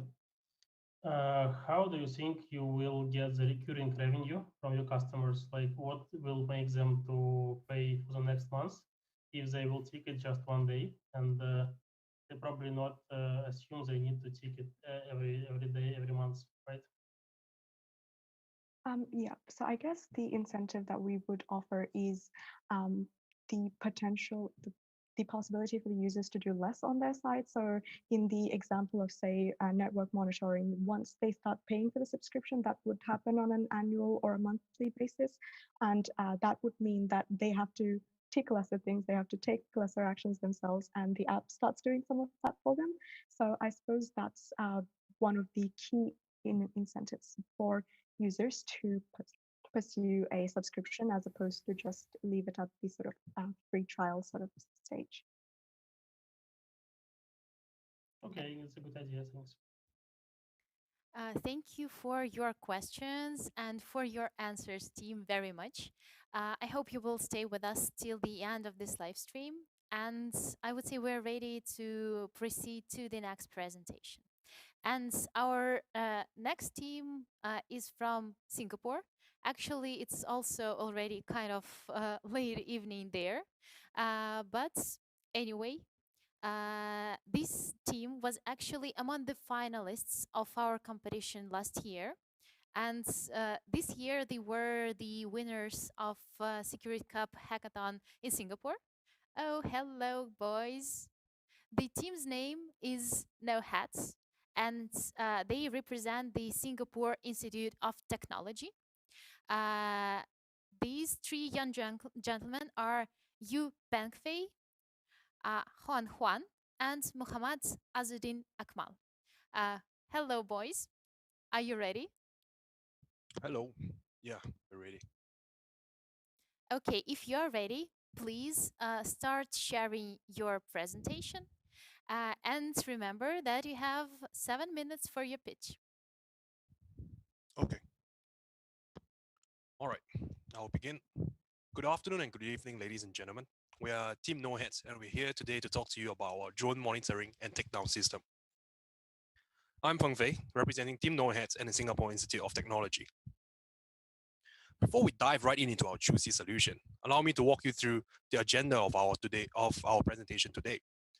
Firstly, we're going to cover the problems that drones are introducing to our world and how we're going to solve them. Next, we're going to talk about our drone monitoring and takedown solution. Moving on, we're going to talk about further advancements that we've planned out for our DMTS. And lastly, we're going to talk about the prototype preview of our DMTS. All right, let's get going. So why drones? Well, drones is a huge emerging technology, and many companies around the globe has already started using drones-related solutions in their operations. Drones also have a huge pickup rate in the commercial market, where currently about 1.5 million drones are being utilized in the United States alone. And this is not it. USA FAA has predicted that this number could go up to 2.4 million in 2021. Well, if you have never flown a drone before, you'll most likely be asking yourself, what is a drone exactly used for? Here are some statistics to help you out. Out of the 1.5 million drones in the United States right now, about 29% of them are being used for commercial usages, such as workplace inspection, construction planning, and 71% are used for recreational needs, like photography and leisure flights. According to a report, the current drone market is valued at about $22.5 billion US dollars. And the substitution rate of drones are huge. It's about 15% of all Americans have flown a drone before. But with such a huge booming technology, there definitely will have a lot of problems that come along with it. So out of all the problems we've navigated, we've narrowed down to two main problems that our solution will tackle. They are mainly the privacy problem, which includes issues like reconnaissance of protected places, illegal area surveillance, and the security problem, which includes like transportation of illegal products such as firearms and drugs, and of course, disruption of aviation services. So here are some examples of these problems happening in our country, Singapore. On the left is a drone. You see a drone that was flown from Singapore to Malaysia and back to Singapore while carrying drugs. On the right, you see a drone that was flown repeatedly into a military protected base while taking pictures of it. Could you spot the similarities between the two? Well, due to time constraint, I'm afraid I have to cut it out for you. Both of these drones were not taken down while they were doing their illegal activities. And the suspects were only apprehended afterwards, after the drone has landed. Can you imagine if the suspects were never caught? Well, fret not. Anti-drone market is a huge market right now with a lot of tools that's in it. We'll just cover three of them for this particular presentation. The first one is Skywall 100, which is a net gun. It requires a personnel to aim and shoot the net at a hostile drone. Next is a Drone Sentry from Drone Shield, which is a physical setup. Basically, it will detect incoming drones and try to jam it out with RF jammers. And lastly, the one that we're going to cover is a drone catcher, which is a drone-to-drone solution where you track a hostile drone and then launch a net module at it, a singular net module, because it only has one charge. So these solutions are great, but we want something better, which is DMTS. And to help you visualize this particular process of why we want to make DMTS, how we make DMTS better, we've drawn up a quadrant graph over here on the constraints of accuracy and mobility. So you can see the three tools that we talked about just now being plotted here. And this is where we envision DMTS to be at. Way more mobile and relatively accurate. So we've talked so much about DMTS. Let us move in to understand it better. So what exactly is DMTS? It is an automated drone-to-drone monitoring and takedown system that is based off live object recognition and has a custom offensive arsenal. So how does it exactly work? Well, DMTS works in a Guardian drone fleet. That's what we like to call it. And within these fleets, there are Guardian drones. So a singular Guardian drone consists of a Raspberry Pi containing the attack modules being latched on a load-bearing drone with camera and video feed capabilities. The Guardian fleet is able to operate autonomously by themselves. However, if you want to enhance the operation, you can plug in a human operator to ensure accountability and efficient operations. The tech components of our DMTS includes a drone identification model, an autonomous flight and track module, and an arsenal of automated attack modules. So the drone identification model is trained on an open source neural network known as DuckNet. And for the identification algorithm, we're utilizing YOLO v3. For the autonomous flight module, basically it's a path planning module, which will convert the pixels on the video stream and convert it to our centimeter movement for the drone. Our arsenal of attack modules right now only consists of Wi-Fi based attacks, but all of them are automated. They include denial of service, which basically transmits a deauthentication packet to the drone. Line of sight attack, which basically conducts an ARP poisoning attack, and you will effectively cut out most of the video feed from the drone to the pilot. And lastly, for the Wi-Fi based attack, is a WPA2 crack, which is basically for us to obtain the drone control credentials. Moving on, we also added in an ultimate attack, which if all the automated attack fails, this is the one that we go to, and this is what makes us unique. So the ultimate attack is basically a physical charge to knock the hostile drone out of the sky by a Guardian drone. So now I'd like you to visualize the automated takedown process. So Guardian Drone 1 is on patrol, it detects hostile drone. And Guardian Drone 1 calls out to Guardian Drone 2, like, hey, I see a hostile drone. Could you help me confirm that it's a hostile drone? And Guardian Drone 2 is going to confirm the hostility of the hostile drone. Once that's confirmed, you'll feed back to Guardian Drone 1, and Guardian Drone 1 is going to alert the operator while at the meantime conducting automated takedown. So what's the role of the operator in this whole scenario? Is he just receiving the alert? Well, the operator has many roles. So within the role, one of his roles is to monitor the entire takedown process to account for it. Number two is if there's no nearby Guardian drones, and he can override the consensus and confirm it on the view itself. And he can conduct manual attacks. So basically, he will override, revoke the automated takedown because it's taking too long. He will start launching manual attacks through the drone itself. And lastly, he can initiate the physical takedown, which is to knock the hostile drone out of the sky. So what are some of the further advancements we want to conduct onto our DMTS? Well, it's basically in three schools of thoughts. It's pretty stronger, smarter, and faster. Here is a prototype demo, which will basically show you our automated takedown process. So over here, on the left, you can see is our Guardian Drone 1. On the right is Guardian Drone 2. And in the background is a hostile drone. So Guardian Drone 1 is going to take flight right now. It's going to be detecting the hostile drone. Right, once it detects the hostile drone, it's going to move towards the hostile drone to prevent it from coming nearer to the point of interest it's protecting. And at the same time, it's going to reach out to hostile drone 2, Guardian Drone 2, and Guardian Drone 2 will pan around and see whether or not it is really a hostile drone. So once Guardian Drone 2 has detected that the hostile drone is indeed a hostile drone, it will communicate that back to Guardian Drone 1 as you see it over here, where you will start launching the automated takedown, and which will effectively neutralize the hostile drone. If that fails, all right, this works. All right, if it fails, that's where we move on to the next part, which is the drone physical takedown. You can see over here. All right, that basically knocks it out from the sky. Yep. Moving on, here are some of the technologies that we use behind our DMTS, which includes Python Flask, YOLO v3, Aircrack NG, and DuckNet. And to sum it all up, DMTS is a unique drone-to-drone takedown system that does not exist in the market right now. If you have any questions, you want to talk about this after the talk, you can reach out to me at this email. And if you want to be added to our code repository, you can email me and I'll add you in. Thank you.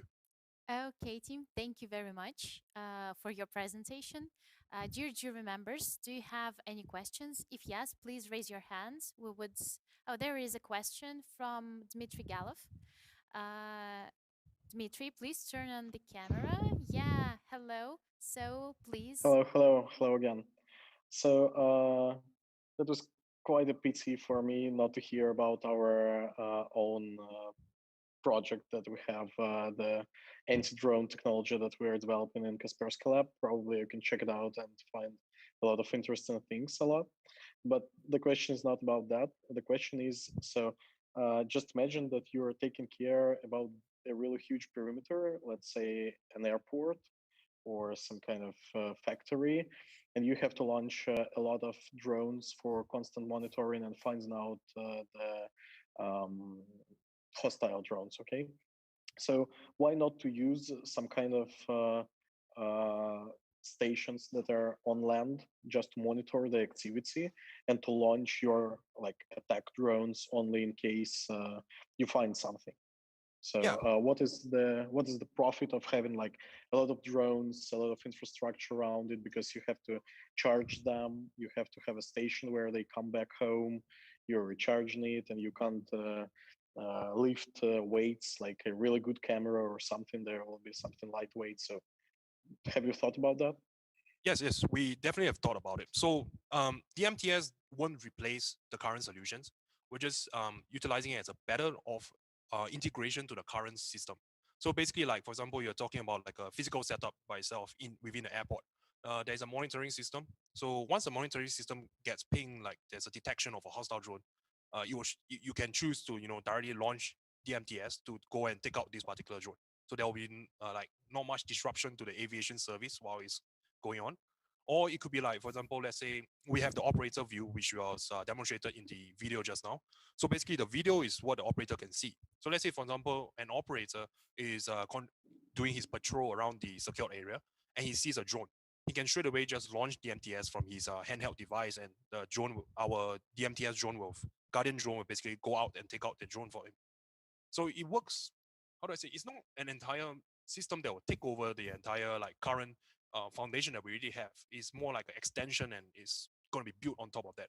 This basically offers us a more accurate and mobile solution as compared to physically aiming a launcher or aiming a gun at the radio jammer gun at the drone, or having like a drone catcher which only has a single charge of one net. So basically, if you miss, then the drone is just going to chase after the other drone and not do anything. So over here, what we are planning to do is we want to keep the drone as cheap as possible, such that it doesn't need to have a lot of flight time. It can do maybe like 15 minutes of patrol, and it has to come back to charge, but it doesn't have a lot of flight time. When it launches, you will not like feel the pain if you were to initiate a physical takedown. So that means it will ram itself into the other drone and take it out from the sky. So the quickest solution from our point of view is a physical takedown, which means the moment you see it, you really want to take it out, you just ram at it and take it out from the sky, straight away neutralizing the threat. Yeah. Okay. Dmitry, no more have you questions thought from about? you. No, just one single, please. Just because that's like a real pain in the ass about the network hardware. So, like, you can have like very good, let's say, network gun somewhere on the earth, and you can shoot like with the authentication packets with Wi-Fi, whatever you want, and it will be working like really better than some solutions that can be on board of the drone. So that's not an accuse. That's just like a way to think about. Right. Yeah, definitely. I mean, the scenario will be too many to think of right now. If you think, like, say, for example, you say that there's a gun that could shoot really far, you could do like a RF jammer from like, let's say 8 kilometers away, right? But what if there's like a huge radio tower in the middle where you're shooting? You're basically jamming out the entire tower at the same time. So if you want something that is able to track the hostile drone at the same time while taking it out, this is the solution for it. So basically, I'll just have to reiterate the point is we're establishing on top of the foundation that we already have, which is all the current tools that's already out there. I mean, there's lots of wonderful tools that people are developing for anti-drone. But for this particular one, where there isn't like really like a drone to drone takedown, if you get what I mean. Cool. Thanks a lot. Sorry, Zhenya, that's the last question. No more questions. Thank you. Thank But you. we still have one more question from Andrei Nikonov. Andrei, please. Hey guys, nice to see you again. I think we already Hi, met Andrei. this summer where we made a meeting with Kaspersky anti-drone team. Nice to see you again. Yep. as far as I recall, although it was in summer, um, you mentioned that there was an issue, or the thing that you're working to figure out is the automatic charging, how to land the drone automatically, that it will charge and then fly back on the route. Did you manage to advance on this topic, or what's the current status?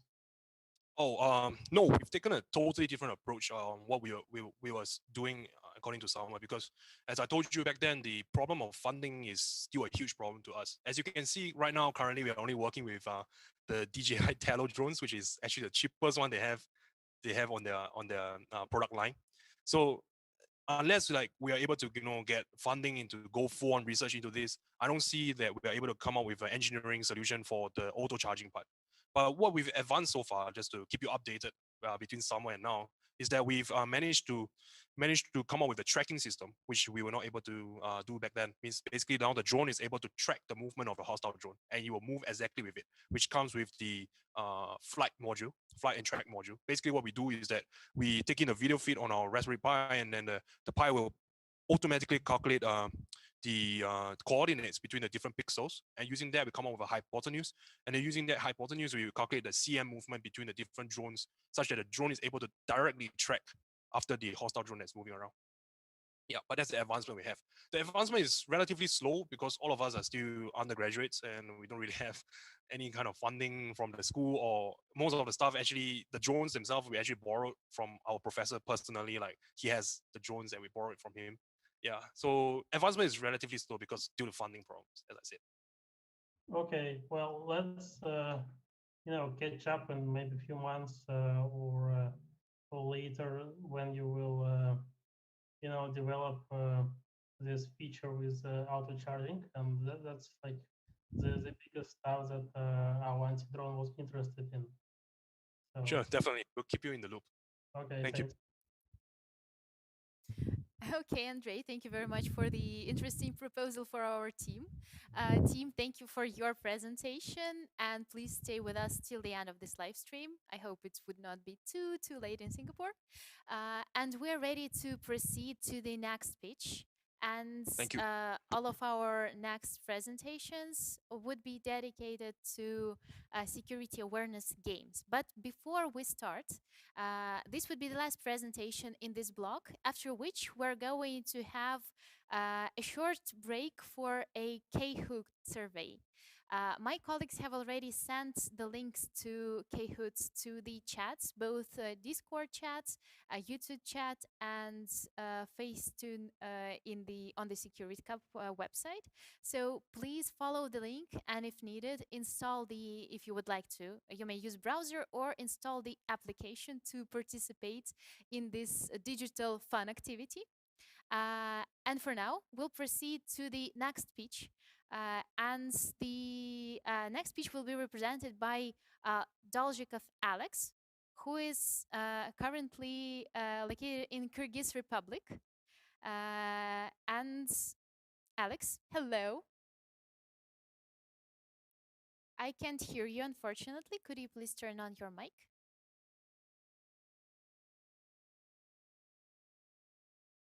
Hello. Hello. Yeah, now I can hear you perfectly. How are you doing? Nice. Fine, and you? Well, I am perfectly fine. Are you ready to launch your presentation? Nice. Yes, I'm ready. First Great. of all, I want to say hello to all Secur'IT Cup team. My name is Daljikov Alex. I'm from Bishkek, Kyrgyzstan. I'm game developer. So let's start my presentation. I hope my presentation will be creative and funny for you. I hope so. So what we've got? We got the mobile game Noob2 Pro. That's mobile game for Android and iOS. That's educational game. So first of all, I want to show you introductory video about the game. So imagine on the main screen, we see the main character of the game. His name is Carl. He wants to get rich, but he's very naive. Imagine that one evening he receives a message that he has won a lottery and needs to pay a tax of $100 to reserve the prize. Naive Carl enters his car details and he is happy. He's waiting for the prize money. However, in the next message, he sees that all his money has been debited from his account. Poor Carl. Yeah. Guys, please don't be like a Carl. Learn digital literacy and cybersecurity with my game Noob to Pro. So now I want to say about the problem. In current modern times, there are many threats on the internet. That's a loss of user data, inappropriate content, cyberbullying, etc.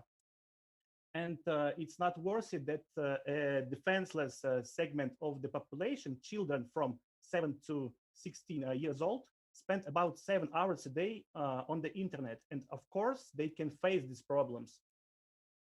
So at the moment, it's not worthy that the general population is not so well aware of the digital literacy because there's not enough education materials and there's a lack of statistical and analytical data to access the problem. So my game solves these issues. First of all, I want to say that my game Noob to Pro is a laureate of the Digital Citizenship 2019. That was a hackathon competition in Kyrgyzstan. So I won the prize for the art and concept of the game.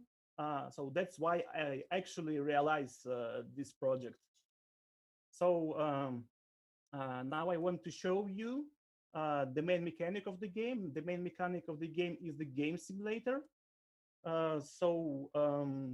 The player, like all of us, must work by clauses and technique, eat and look of housing.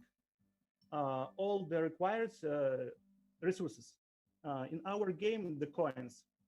But in our game, there are hackers who are trying to take out your in-game money from player. So now you can see the technique.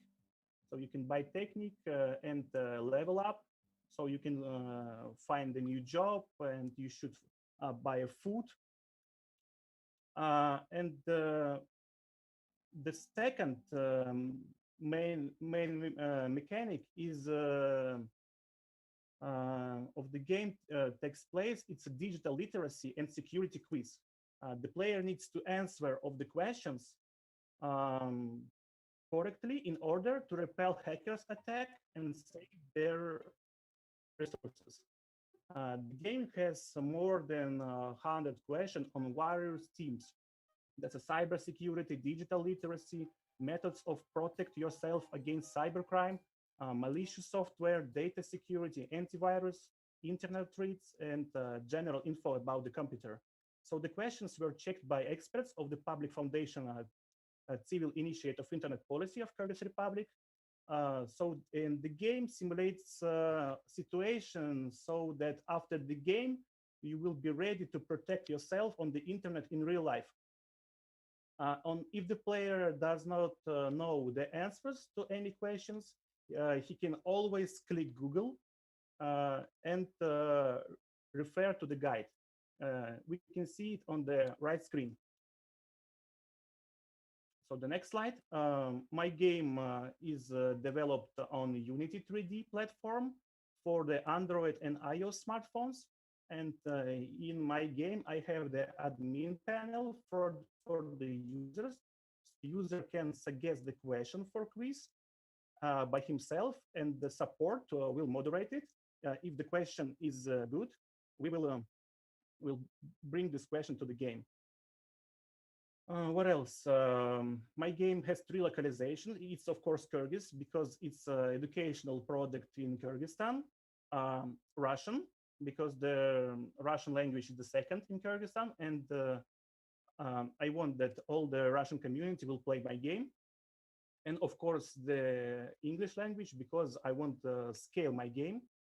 So now you can download the game on the App Store, on Google Play, and play it. The game is on access in every country now. I said that the game is ready main project, and I even prepared simple and understandable video for user acquisition. To realize this project, a lot of work had been done, from development to educational content and art. So let's see one of my promo video.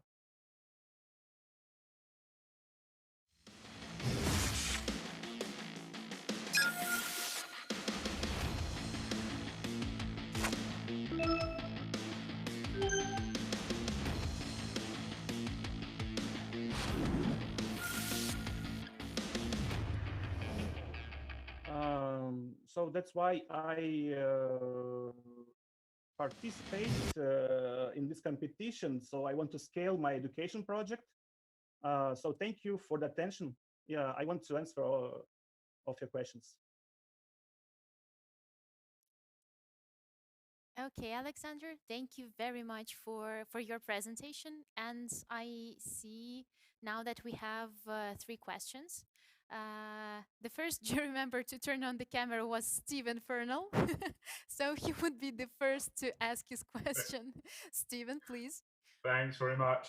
Yes, I noticed that you had the quiz mode with all the various topics there. Is there a way that the player can, in a sense, bypass the game and do a quiz on their own and get an overall sense of their awareness of all those underlying security topics? I think the game looks excellent, by the way, and the graphics, but I just wondered if there's a way of them doing just the test elements to get a clear understanding of where they sit.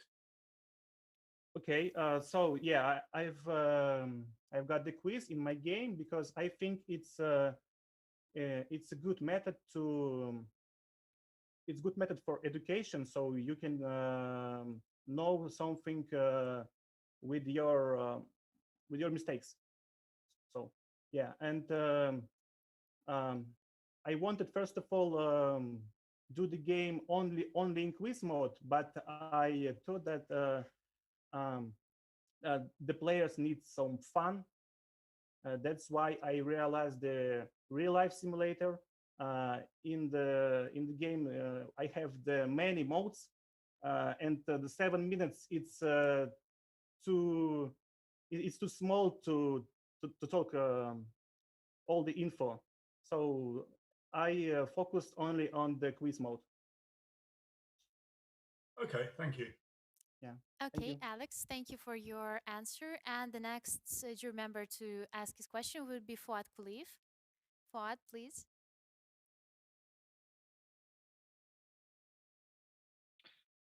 Partly already also answered my question, but I just want to ask in details. So what is the connection between the live sim and the quiz mode? Because it looks like the live sim is kind of economic strategy, and the quiz mode is a kind of quiz. So what is the gameplay connection between two of these different gameplay mode? So every 5 minutes we have the hacker attack. So you play the real life simulation. So you buy something new for you. You got a new job, you got a new car, and to collect and save your resources, the hackers attack for you, and you need to defend yourself. So it's like in real life, we always sit on internet every time, and everyone has to be in situation that he will have the internet threat between the customer and the hacker. So in the quiz, we simulate many of the situation to help the customer don't do this mistake in real life. So that's it. That's an educational platform, and I think that I can realize for this platform many other themes, not only the cybersecurity, etc. The real life simulator is like a core mechanic, and the quiz mode is like a second mechanic. So basically, during the core mechanic, you kind of collect some resources, and the quiz mode is basically defend you from degrading them. So if you lose a quiz, you lose some resources. Yeah, of course. And when you answered correctly, you will get the reward. Thank you. Okay, Thank you for thank the you. question. And the third and the last question from Dennis Baranov. Dennis, please. Yeah. Hi, everyone. Hi, Alex. Thank you very much for the presentation. Actually, half of my questions have already been asked by my colleagues before me, but I'm interested in how do you plan to keep your users, your players, engaged for a like continuous period of time? So, which because as far as understood, this is purely player to computer game, so there is no like mechanics of context between two players, so it's not P2P, right? So and this is have you some plans to do so? Because the quizzes like as far well in my experience they go well when well, when you have the real person to contest with. So this is like what keeps you interested, like like the Russian application, this the battle of minds, I think it is called. And this is the first one, and the second, you mentioned that you have like 7 different game techniques apart from like buying something and answering questions. Which are they? So okay, so yeah, I think this is the same big question. Okay. So I will answer the first of all for the first question. So I don't develop only the quiz because it's too boring for the customers. Only the educational moment of the game. I think they will delete my game for the first 5 minutes because that's why I realized this long real life simulation. So you are for the start of the game, you are noob. You are without the money. You are without the house, and then you will learn and buy new house, buy new car, new technique. You will have new job. So you will go the way from noob to pro. That's why my game's called noob to pro. So and every 5 minutes we got the quiz to help the customer um, in education, because I think it's a good moment to engage the customer in education.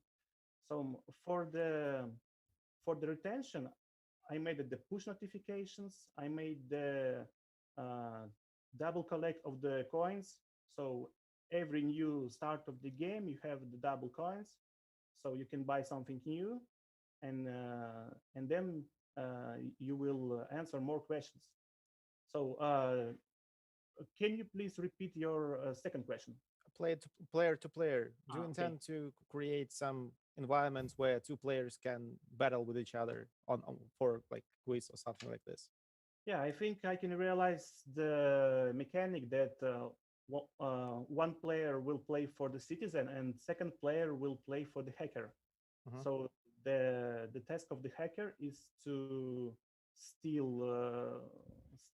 the in-game resources for the player. But I think this moment I should think about it to realize it.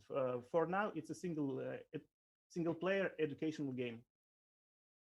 Yeah, well, it's just kind of recommendation. I think it's most engaging when you have somebody to compete with, and the achievements and your progression from noob to pro will be more engaging for a player if it's like a kind of community built around this app. Yeah, I have the achievements in the game. Yeah. So when you buy the new home, you will get achievements and you will reward with the coins. When you will answer the 10 questions, you will get for the new level. You are not the beginner, you are a amateur, etc. So I can make a leaderboard for it, so you can play with your friends, and you will see who is better in quiz. Yeah. Okay, Alex. Okay, great. Thank you. Thank you for answering the questions. And Yuri, thank you very much for your questions. Now our second block of pitches is over.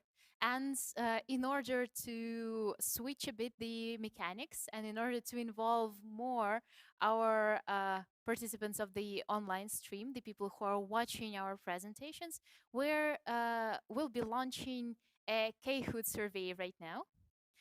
This is like an interactive quiz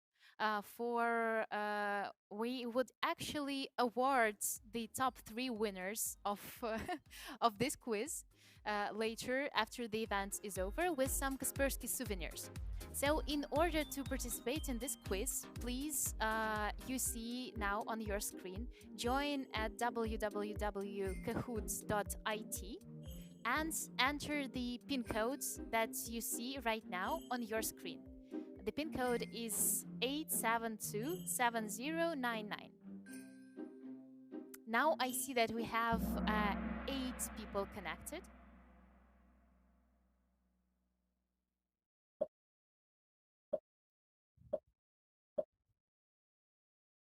And yeah, we're starting this quiz. How many offices do we have around the world in Kaspersky?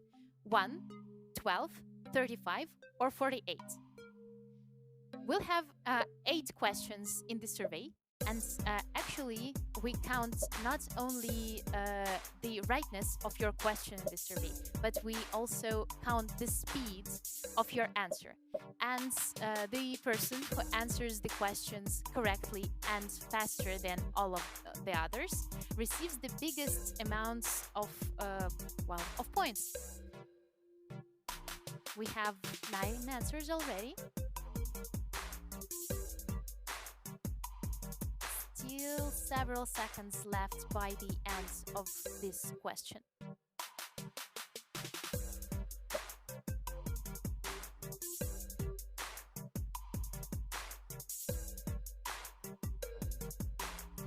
Okay, the question is over, and the correct answer is 35. Kaspersky has 35 offices around the world.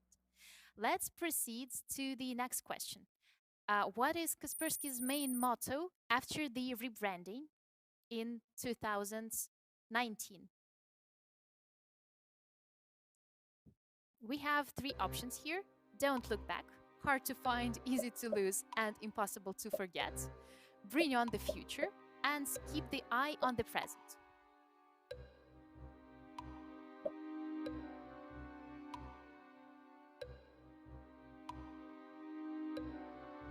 Okay, we already have 8 answers.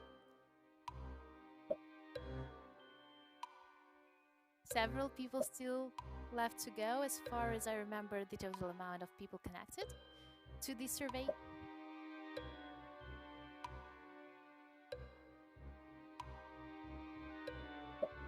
Okay, several more seconds left to go. Remember that the faster you click on the right answer, the more points you will get, and the higher is the probability of you receiving the first place or one of the first 3 prize places. Okay, 16 answers, and the question is over. The correct answer is bring on the future. Let's proceed to the next question, but first take a look on our boards. Yay Cats is still winning, but we still have 6 more questions to go. Question number 3. Here are 4 assumptions about Kaspersky, and only one is wrong. Which one? Select the wrong. Kaspersky has been cooperating with Ferrari for 10 years, ensuring the security of their infrastructure. Green Bear is the global symbol of Kaspersky, was originally created for the Russian market. Sometimes our employees implant a chip in their hand for the sake of experiments. And in 2017, the cover of our product in Japan was Kaspersky-chan, an anime-style character. Select the wrong one.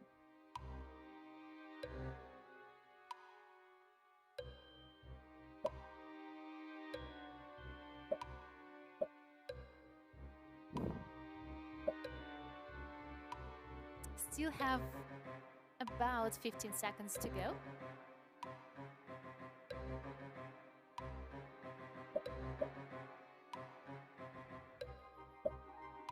And we have 15 answers as for now. The time is almost over, 16 answers. Actually, the correct answer is green bear, the global symbol of Kaspersky, because originally our Midori Kuma was created for Japanese market. And then he started conquering the world. Let's proceed to the next question, but first take a look at our scoreboard. Yeah, well, Cats is still winning, but I love Kaspersky reaches him or her really fast. Let's proceed to the fourth question. Where were the first Secur'IT Cup finals held? And we have four options here: Vienna, Moscow, Budapest, and Prague. This is a tricky question, actually.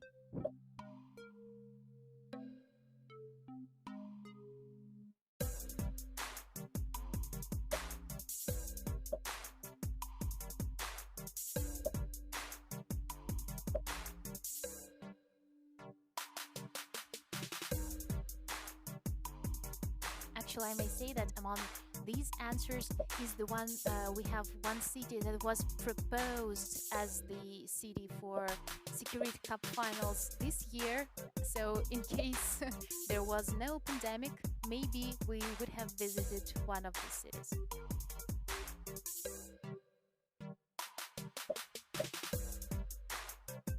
So we have 7 more seconds to go, and I see we have 15 answers. And the right answer is Budapest. Our first Secur'IT Cup finals were held in Budapest.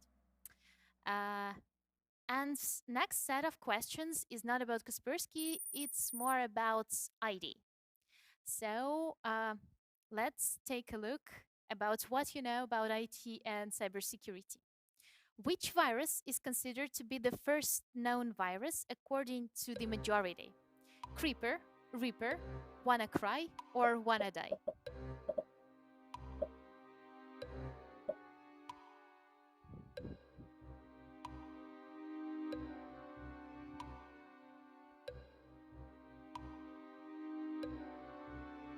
Of course, you may try to Google those, but you have a short amount of time left, so please hurry up.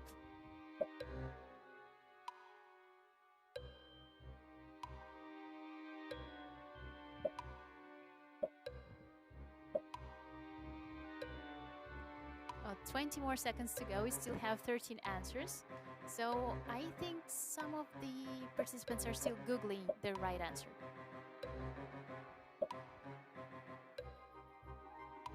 Okay, 17 answers.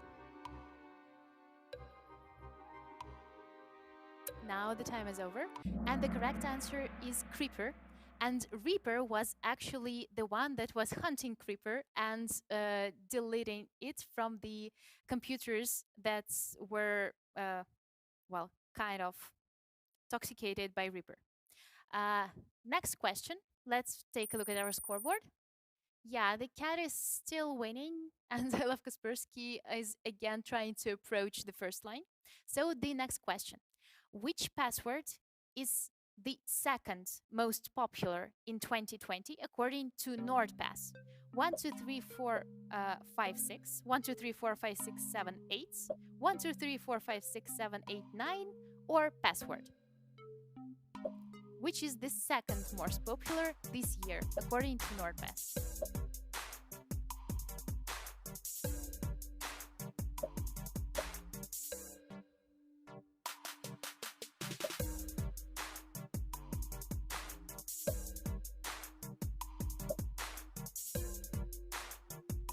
By the way, I hope none of you use these types of passwords to secure your accounts, because it's really, really, really, really insecure.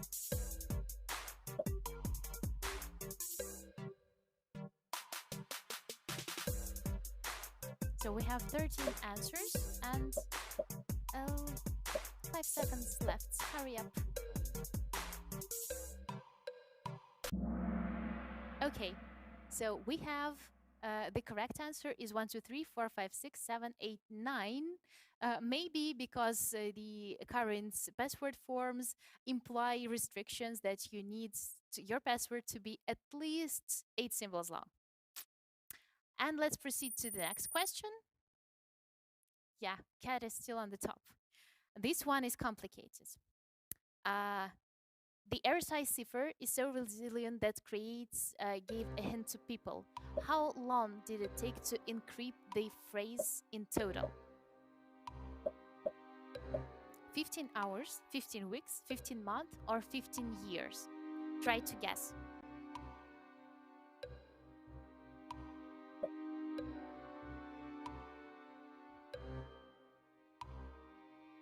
As a clue, I may say that the RSA cipher is so resilient that the creators got really tired of waiting for someone to hack it.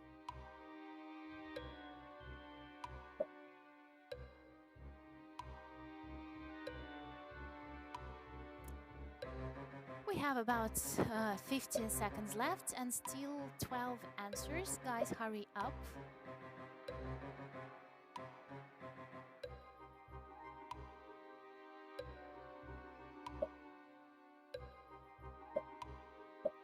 Okay, great. The time is over and the correct answer is 15 years. And our last question for this Kahoot today. Let's check the scoreboard. In the midst of COVID-19, we did some interesting research. How many employees do you think are watching adult content and working from the same devices? 28%, 51%, 64%, or 77%? Try to guess. We were really impressed actually by the numbers.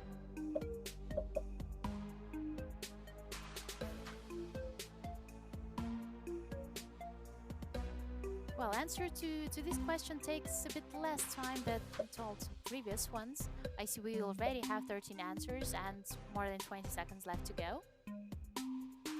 So maybe you read our researchers on secure lists. That's a good sign.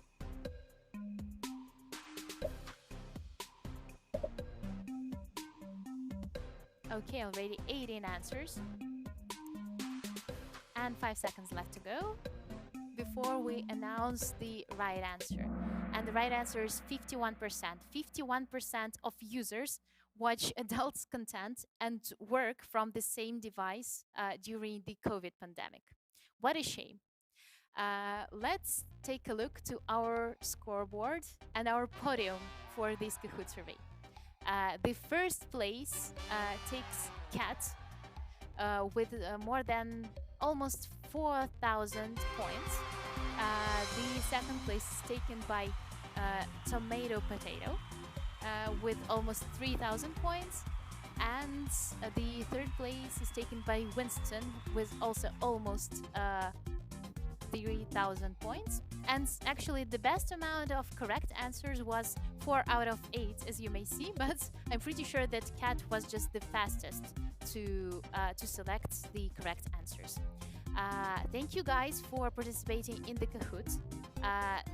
Please, these 3 people with 3 nicknames, make sure to reach out to our team using a YouTube chat or a Facecast chat or using the Discords, whether you're present in our Discord space.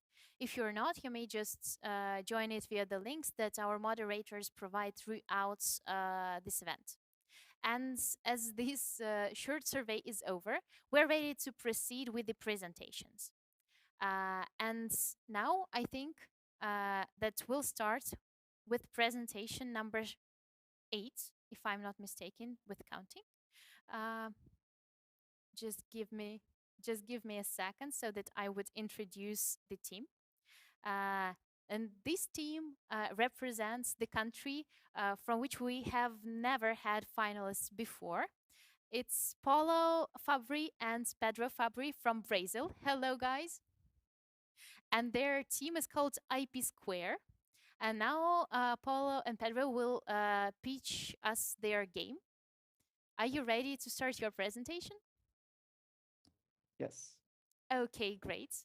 Then please launch your presentation and remember that you have 7 minutes. Okay, it's presenting.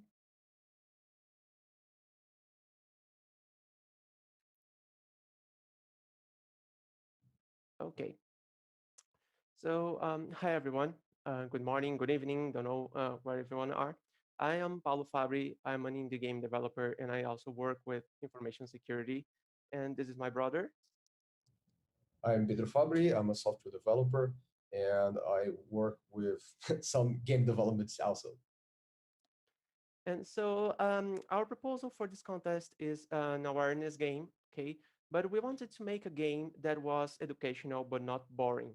We want it to be interesting for the audience, and we don't want it to be too much technical. So although technical people can play it and enjoy it, the overall masses can also play it and acquire information security awareness. In the corporate life that I'm used to live, I see how hard it is to tell the end user, the final user, the importance of information security and how we struggle to make them aware of simple things that could make our company and also themselves more secure. So the name of the game is CyberClue because the idea is to collect clues. You are a cybersecurity incident investigator, and each time you play, you have different campaigns. You can investigate different incidents.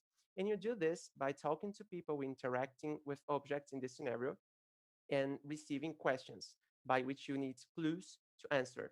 So you receive different questions that guide the player throughout the game until the player understands what was happening, what was the incident, and what was the cause of that, the root cause, and what could have been done to prevent it or to remediate it. And to implement the awareness part and the teaching part, you have a knowledge base in the game that can be expanded according to the content added. So all the knowledge base teaches the main information security principles and is used in many situations, especially to unlock doors. So to proceed to new rooms of the company and interrogate more people to acquire more clues, you need to increase your knowledge base. So if you are lost, you still don't have the right answer, the game will guide you, of course, but you have to return to other rooms and find something you left behind, some clue you probably left behind. So we try to improve the game by making it very user friendly. So we want to everybody, even those not used to gaming or to technology at all, to be able to play it, to be able to enjoy it from their browser or from their mobile devices. So this is the main idea. And the main idea too is to implement some real life situations. So usually in a company, when you're answering to an incident, sometimes you have unexpected situations that you don't expect to face during the incident response, but you have to face pressure. Something unexpected may happen. So we implemented these puzzles during the game to help during the main incident solving situations. And there's room for more. We have more campaigns planned to expand the content and to show the real scenarios of the companies, right? So phishing, spam, and malware infections, and ransomware outbreak, denial of service, a tailgating with a shoulder surfing, and a social engineering situation. Many different information security situations that connect together. And when the player asks the other characters, the other characters understand that they did something wrong, and so does the player. So the player learns as the player plays. So I will show you a video trailer of the game.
And thank you. We are open for questions.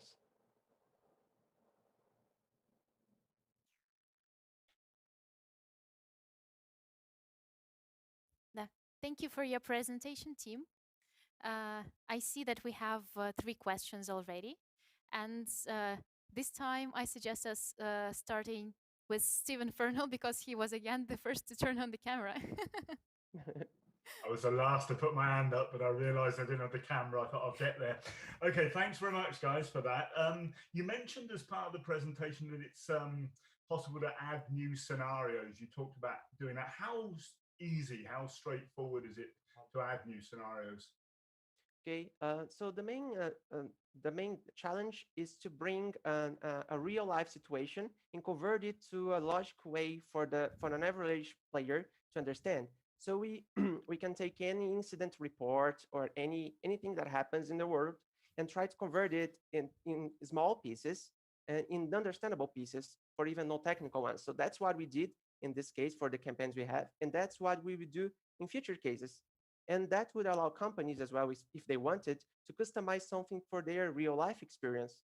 So let's say you in Kaspersky, you have a specific email address for which people must address incidents, for example. And you want some characters to teach the player these concepts of our company as well. This can be customized as well to make the experience of more personal for each company or each person that plays it.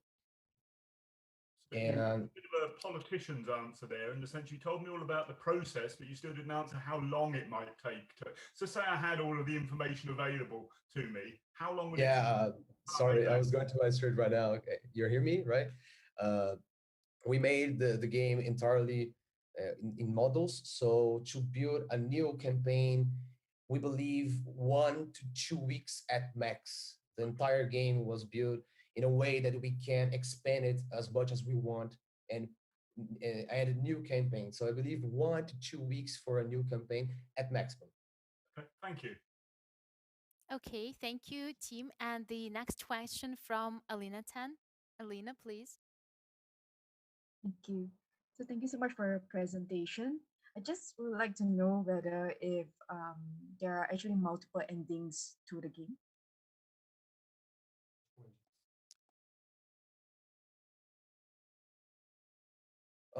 There is this possibility. We didn't did it yet, okay, but it's possible. As I've said before, we've built the game entirely in a modular way. So each campaign can have any number of endings that we like. The ones that we built right now has one ending. So you go like a linear way of investigating the case, the incident. I don't know if I answered it. Yeah. Yeah, it's okay. And I have one more question. Yeah, so I wanted to understand if do you penalize the players, let's say if they choose a wrong answer? No, there's no penalties.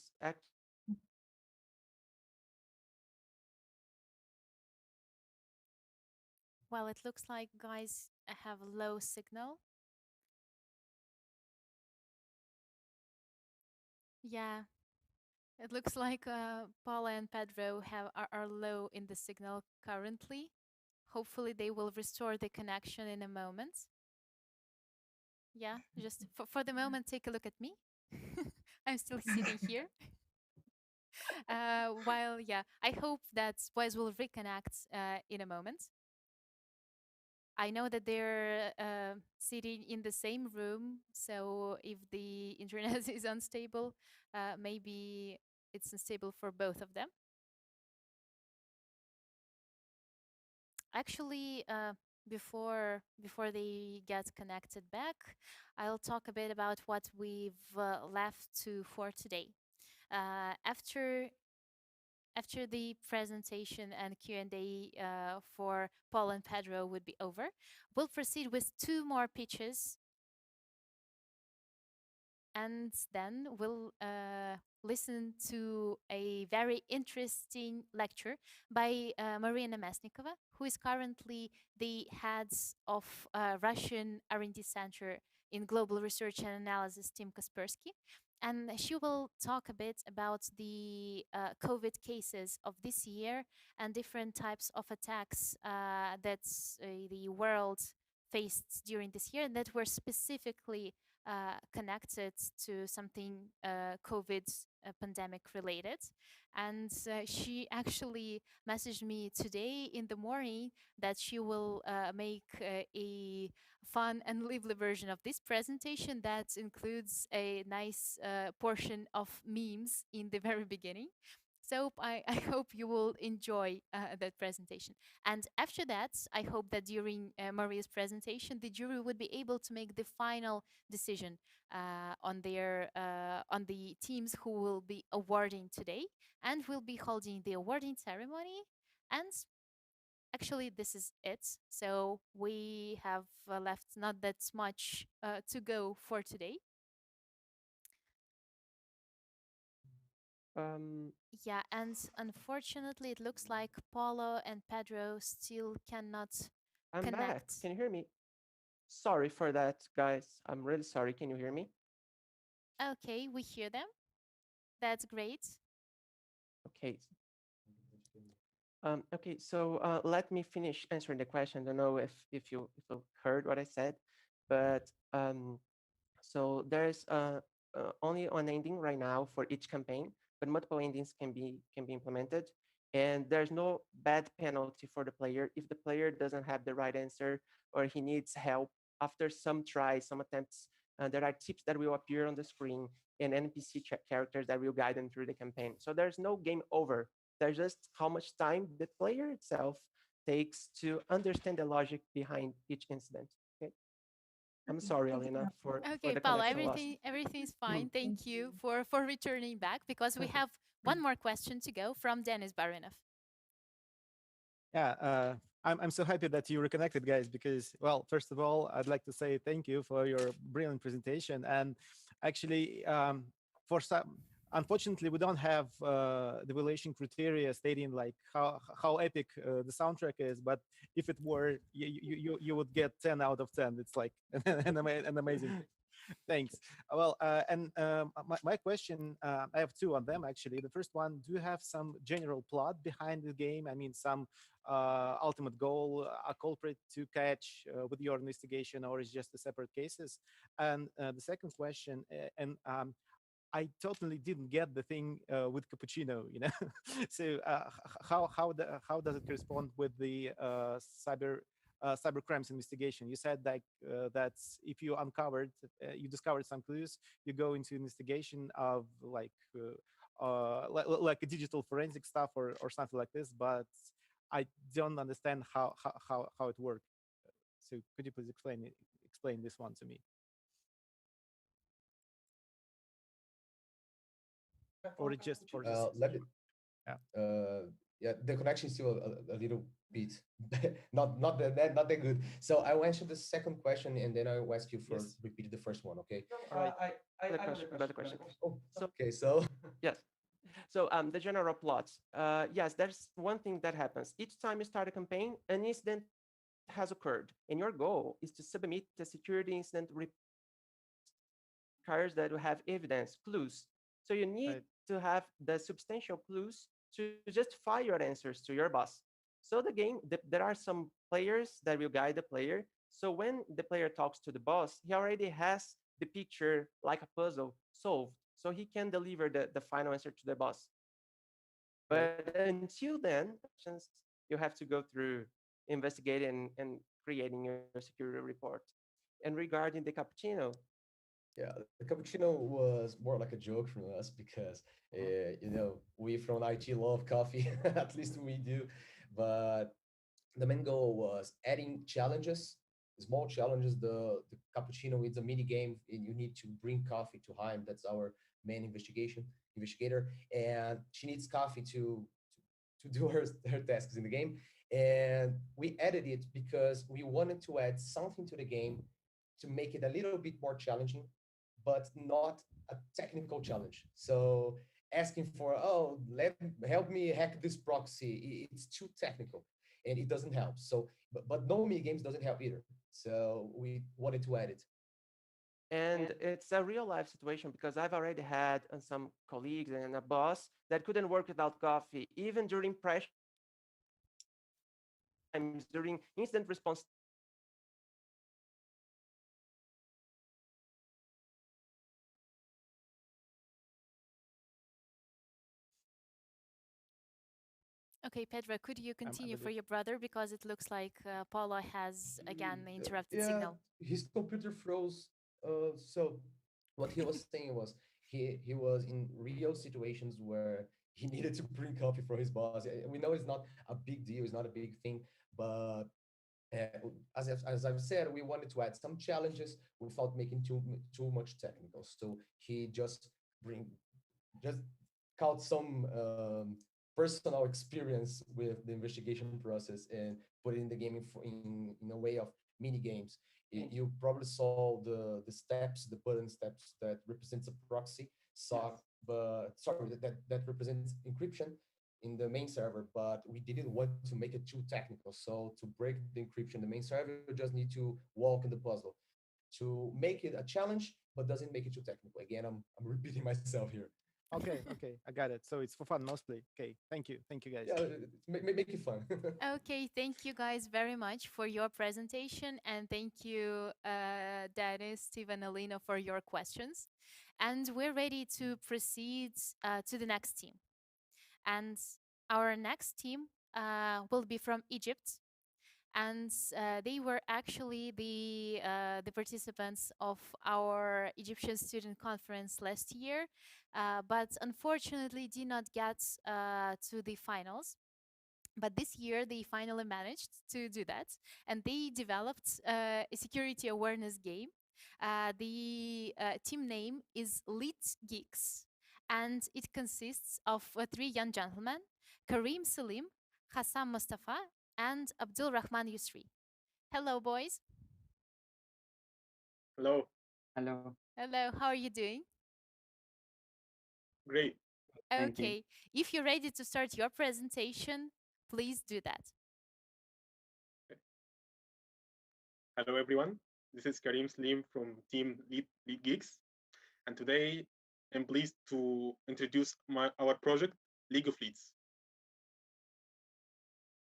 Okay, so we have done a quick market research on security awareness of employees in organizations.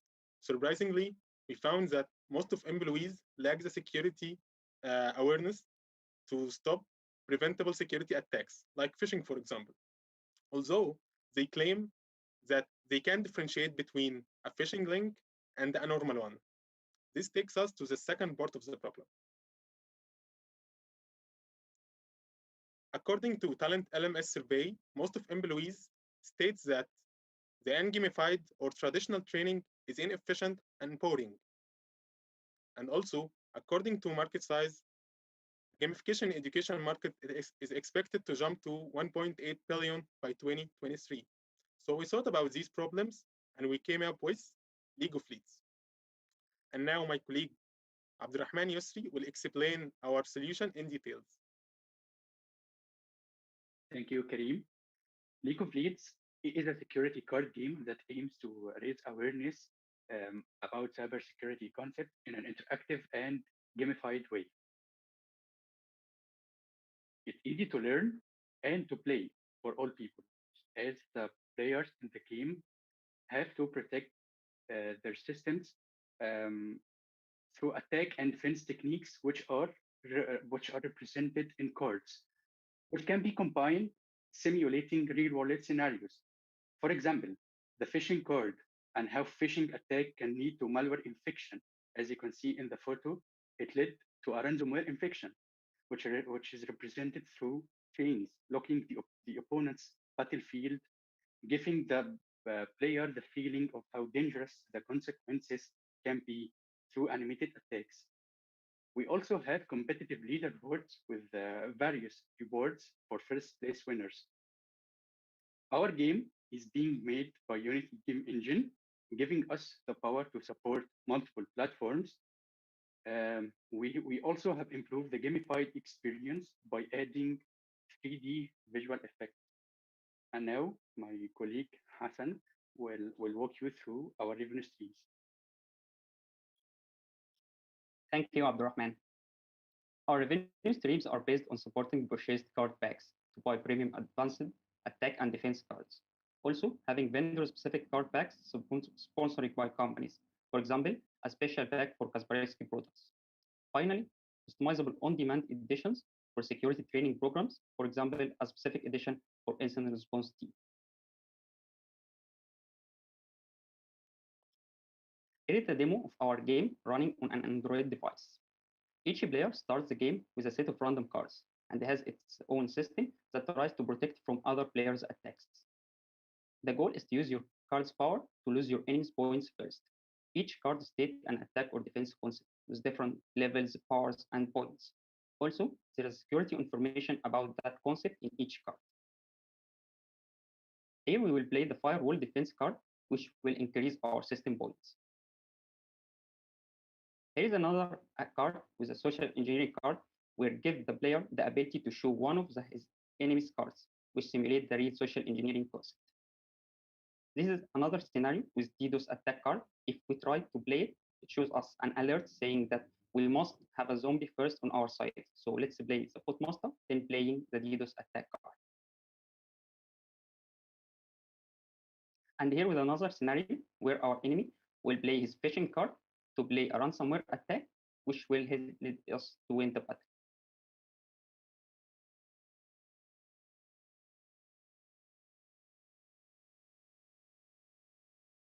Our milestones include supporting multiplayer mode, also improving the gameplay by adding more cards with different attack and defense scenarios, besides adding an in-game card store by releasing premium card packs available for purchase and also in-game gifts. We are also planning to support integration with the existing company's security awareness program, where we can partner with any company to raise awareness for its employees. This is our team, me, Hassan Mustafa, and my colleagues, Karim Salim and Abdurrahman Yusri. Thank you. Thank you very much, team. Thank you for your presentation. And we have our first question from our expert, Fuad Kulif. Fuad, please. Fuad, could you turn on your mic? Sorry. Yeah. Hello, guys. Thank you for your presentation. I'm personally a big fan of using card games in a gamification practice. They are really great in terms of education. Out of the presentation, I have one, but it could be pretty big question. When you show the game mechanic, I don't see any core loop or any system behind the card game. So basically, in all examples, you just play your cards. They do some effects, but and I see the hit points of opponent. Basically, it looks like that the meaning of the game is to decrease your opponent's hit points to 0. But do you have any resources or any logic of using one card or another card? So by the design, I don't see the. I want to ask you to describe the logic behind your card system. Okay. As shown in the demo, we have simulated scenarios like DDoS. You can't play a card until you have another card. That's the combination of the scenario. DDoS requires a zombie card. So we played Footmaster, which summons zombie cards from your deck and allowing you to play the DDoS, for example. Also, the cards are integrating with each other, the attack and defense. If you have, for example, if you have antivirus and firewall, if an infection attack like malware infection, intrusion, it has no effect on your points. Did you guys examine like a main card game on the market, like Hearthstone, for example? Yeah. As a reference. Actually, our game and our game art are inspired. If you can see, are inspired by Gwent in the store. Okay, Gwent is also nice. Is in all these games there is some rule set. So basically, not the specific rule set for a specific card, but a rule set for all the game. So basically, like in a Gwent, it's a one round after another. The 3 rows of of units, and the end of the round when each side say pass, or each side cannot make a turn because they lost, they use all the cards. So what is the rules of your game? Okay, I got you. Okay, basically, in in your turn, you can play any cards you want. There is no limit to the cards you can play in one turn. Is to reduce your opponent's points to zero. So if you want each turn, a new card, a new card is added from your deck each turn. So if you want to squander all your cards in one turn and have nothing after that, that's your choice. There is no limit to number of cards to play in one turn. Adding on This is Abdurrahman's actually answer, okay, adding on Abdurrahman's answer, also we have a how to play button on the start screen of our game. So each one can view the page that describing all what Abdurrahman says in details before playing the game. Yes, that's basically we basically are inspired by Gwent. And Gwent, it's like that. It helps you manage your resources. Your system and your cyber toolkit are your cards. So you have to manage your resources carefully. Thank you. Thank you. That answers my question. Thank you. Thank you. Okay, team, thank you very much for answering the question. And actually, I see that we have no more questions from the jury board, though I think you've used your 3 minutes for the questions. Thank you very much for your presentation. And we're proceeding to the next presentation. And actually, this would be the last speech for today. And this speech is from sunny, hopefully sunny, Mexico. And our next team represents the Universidad Nacional Autónoma de Mexico. And its name is Antivirus Manager, whatever that may mean. And it consists of 3 people, Naomi Carona, Adrian Martinez, and Luis Fermin. Hello, guys. Hello. Hi, everyone. Hello, everybody. It's early morning in Mexico right now, so thank you very much for joining us. Are you ready to start your presentation? Yes. Yes, we're Great. ready. Then please do that, and remember that you have 7 minutes. Okay. Thank you. Hello, everyone. Our team is formed by Naomi, Luis, and Adrian. We are from Mexico, and we study on the Universidad Nacional Autónoma de México. And our team is the developer of the Cyber project. We hope that the improvements implemented are to your liking, and we appreciate the opportunity to participate.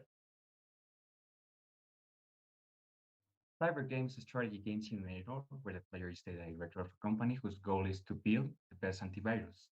The game is aimed at the users without great knowledge of cybersecurity. And during the game, the player will be in control of the company and will face different mini games that serve to teach him the general and personal aspects of cybersecurity.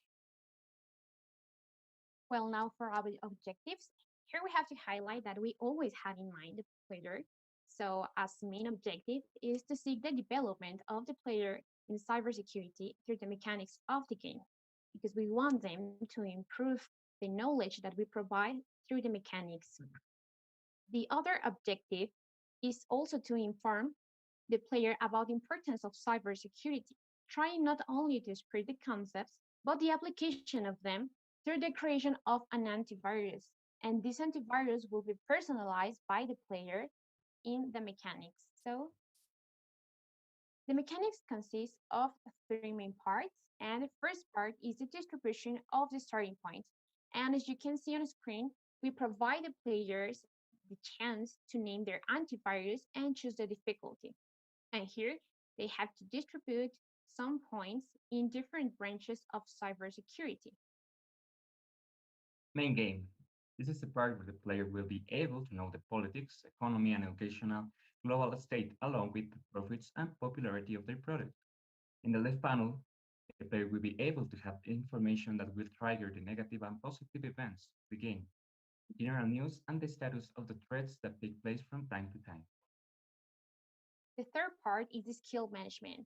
In this part, we provide the player a variety of abilities that they can buy if they have the money. And we also gave them some information. This information will give them some hacks or benefits about buying the abilities so they can unlock them in the different branches of cybersecurity. The game was written in C# using the WinForms.NET framework. The prototype was developed in this way due to the current knowledge of the team. Also, if required, it can be transported to another framework or even programming language. The code implemented for the development of everything, including the project, was done entirely by the team. So in the investigation part, it's important to highlight that all the information we collect for the video game was merely for recreational use without profit. And our purpose is to give this information to the player and introduce the basic concepts of cybersecurity and familiarize the player also with the technicalities that sometimes might be difficult to understand. So we try to do it in a simple way. The game is based on a system of non-linear equations called spheres, which relates three main sets. Potential users can acquire the antivirus, those who already have it, and the people who install it. This last set, after some time, returns to be part of the set of potential users. The parameters that relate each equation are dependent on user decisions.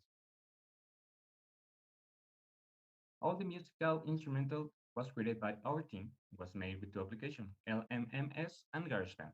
They were created exclusively for the video game. The goal of the songs is to allow the user to concentrate, stay focused during the game, and enjoy it. Each of the minigames has its own musical theme. So why do we decide to improve our video game? Well, while playing it and making some tests, we noticed that our aims weren't appreciated the way we wanted to. So we think that we gave many attention to the economic part and not that much on highlighting the cybersecurity aim that it's the basic of our project. So we had 5 mini video games that will be presented to the player while playing and have a specific purpose. And through these additions, we will make the player more conscious about cybersecurity and also make them improve or apply their knowledge about cybersecurity and the information we provide at the beginning. Update Fixer. This is our prototype game, where there is no punishment for the user if they lose. It is introduced with an update window notification. The goal is to destroy all the blocks. Each row of blocks that is destroyed will give a statistical point in one of the main branches. And users will learn that updates are important as they solve vulnerabilities in their operating system. The second mini video game is the Spam Defender, and we show this video game through a striking offer of a famous company. So the player must help the company to solve the spam problem by changing every so often his public email and filtering the information. And this game was based on Asteroid. Do you remember the Cascade virus of the 80s? Basis of many technological developments? Well, now you have the opportunity to protect your users against it in this minigame inspired by the video game Space Invaders. Remember that external device can contaminate your computers with malware that is even worse than this virus. The third video game is the Worm Attack, and it appears to the player like a normal email from an unknown recipe, and is a typical fraud that gives you an amount of money, so if the user opens the link, the virus will be downloaded. So we try to simulate the way a worm virus invades your files. And this is a negative reinforcement inspired by famous Snake game. This mini-game is a punishment game, and it's introduced when the user is forced by the condition of the game to connect to an unsecured public network. The encrypted message is represented by the red bulb, while the unencrypted is represented by the red bulb. The goal is to survive until time runs out. So to sum up all our project, we like to say that the development of this video game always had in mind to teach the player, indirectly generating curiosity and for need information. And we want them to improve and to search the information that we provide, the veracity, and also to apply it through the mini video games. And for us, this competition represents the opportunity to interact with any player in the world as we try to highlight the current importance of cybersecurity. So thanks for your attention and thanks for the opportunity also.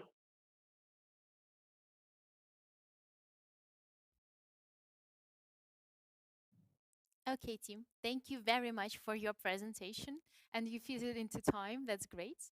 And our first question, I see we have two, would be from Stephen Fernal.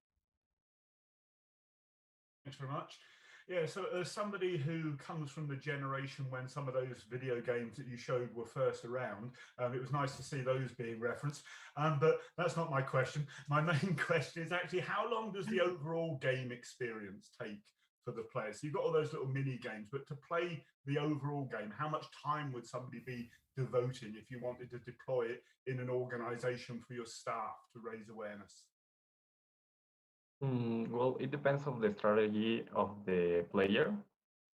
It can be the gameplay. It's about 5 minutes for the better strategies, or it can long to up to 20 minutes. It all depends of how quickly the player reacts, and well, it depends of how many improvements the player made through to the statistics in their game. Okay, thank you. Okay, team, thank you for the answer. And the second question would be from Denis Baranov.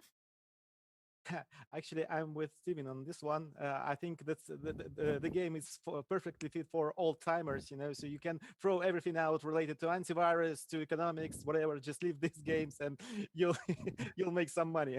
I'm pretty sure of it, because it's like, yeah, really retro stuff. It looks cool. But my question is about the main game, because I'm a bit slow today, so I didn't quite catch the actual mechanics of the game. So how it's played. So you create an antivirus, like much like in Plague Incorporated, you create just some virus, right? And then what happens? How it affects the income and the economics? What features?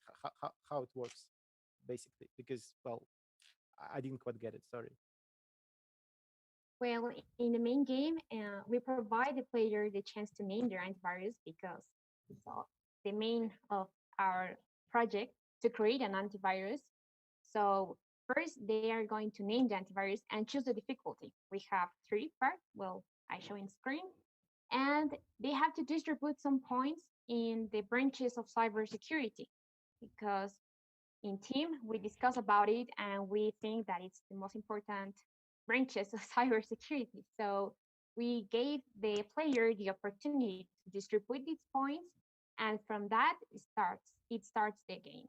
So then they, in the other screen, in the other part, we show them how their antivirus are, how their antivirus is, I don't know, like growing through the market, and how they can improve it with the abilities in the skill management.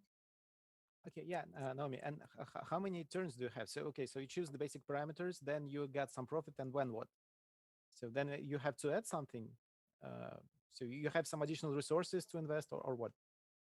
Yes, you have like 2 years to complete to achieve the certain popularity level, and then well, while the gameplay is, you can invest in some uh, skills. So each skill is represented by the main branches of the of cybersecurity, and you can see like VPN, or maybe um, uh, like a better email protection, or some of that skills that you can upgrade in your antivirus, so the people could buy it for more reasons. Or make more popular their video game. Okay, so Because the and goal. yeah, and when do you get additional resources? So you earn something out of antivirus, and then you invest this kind of virtual money into new features, or how does it work? Yes, you do that to improve your own antivirus, because the goal of the game is to reach that the highest popularity in market, and to make the greatest antivirus. So from your knowledge and the information we provide, you decide which branches are the best for your antivirus, and we'll try to gave the players the opportunity to create an antivirus starting from the beginning without nothing, without any idea maybe of how cybersecurity works. So through the development of the video game, they will learn how an antivirus is working and which are the branches that are more important. Yeah. Okay. Okay. Thank you, guys. Thank you, team, very much for your presentation and for answering the questions. This was the last presentation, last pitch, not the presentation, last pitch for today from Secur'IT Cup finalists. But as now, I would ask our jury members to disconnect from this Zoom and to connect to another one where we would discuss the results and select the winners. Now I want to introduce a very good colleague of mine, Maria Nemesnikova, who is currently the acting head of Kaspersky Russian Research Center of Global Research and Analysis team. And Maria would give you a warm and fun, I hope, presentation that's titled Cyber Attacks During COVID Pandemic Times. It's really hard to do this presentation in warm and lively way, but Maria can do that, I'm pretty sure. Masha, hello, how are you doing? Thank you, Zhenya. I'm doing good. Okay, then the floor thanks. is yours. Please start sharing your presentation. Thank you for your introduction. I know that all of you had like a tough year and tough day today, and maybe you're a little bit not warmed up. Zhenya asked me to warm you up a little bit. But at the same time, the situation that we're currently living in is not gives us much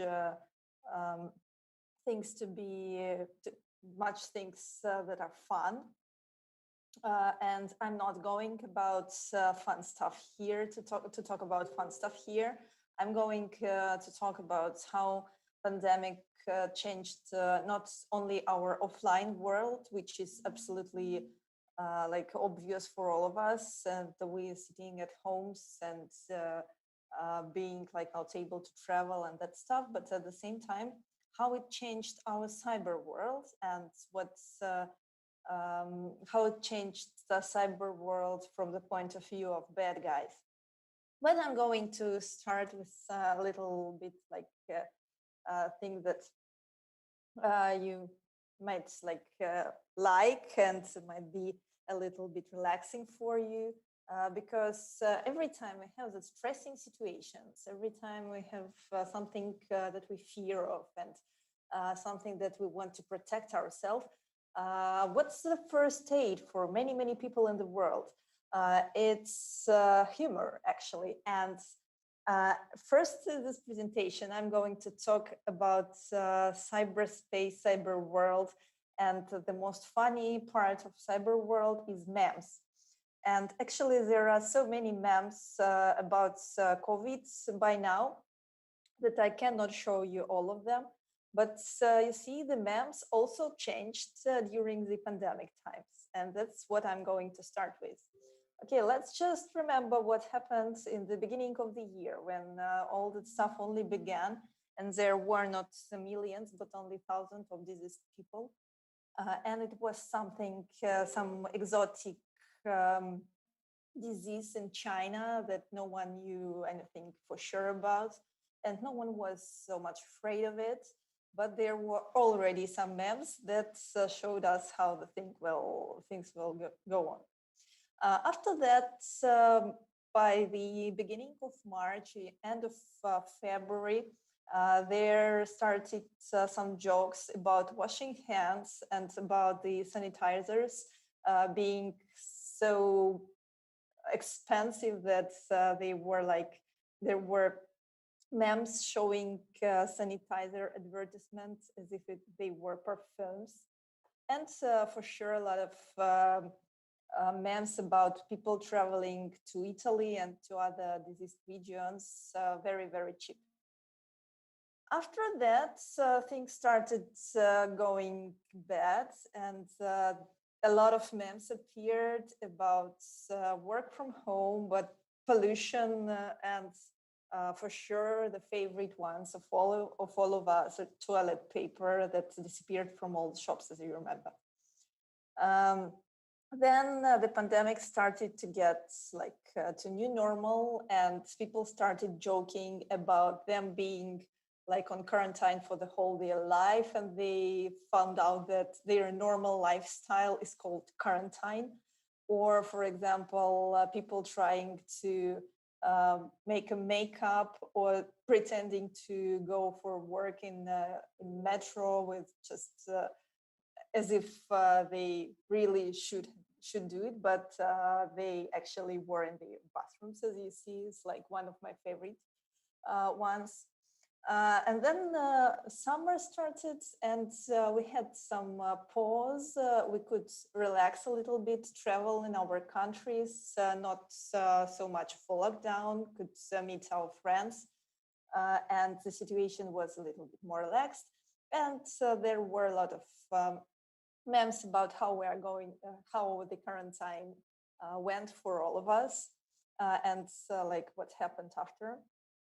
And now the end of the year, and so many memes about how this year was the shortest in history because it was like January, February, March, quarantine, December, and a lot of stuff about quarantine never ending, and so on and so on. And those memes are not so funny anymore, but we still are laughing.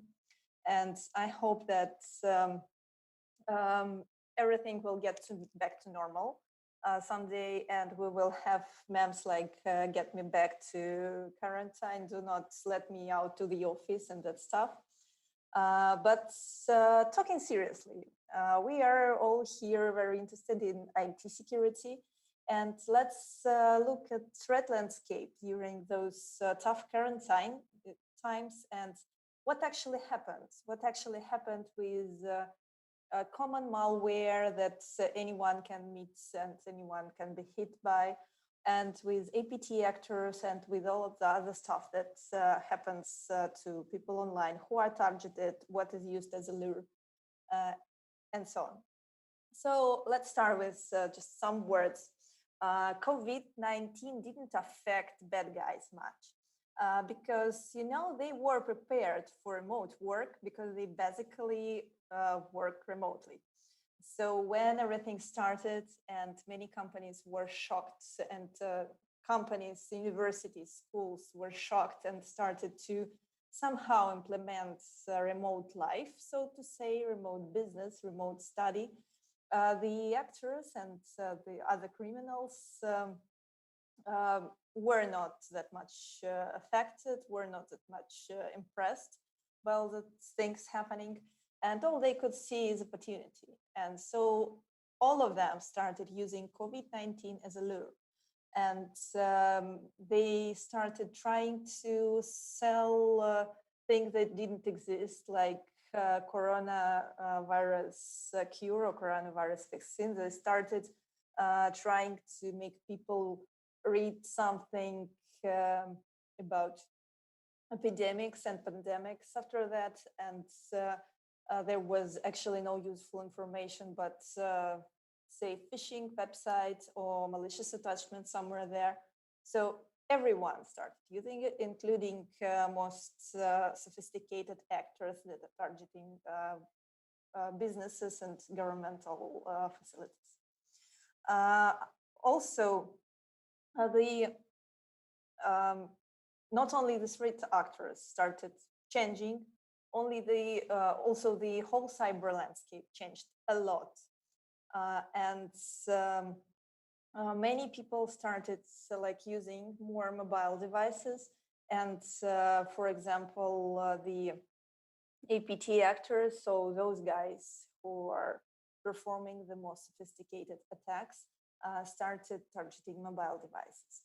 And also, what we could see is that in some countries, we could see a decrease in number of attacks and number of detected files, but it didn't mean that the region or the country became like less interesting for cyber criminals.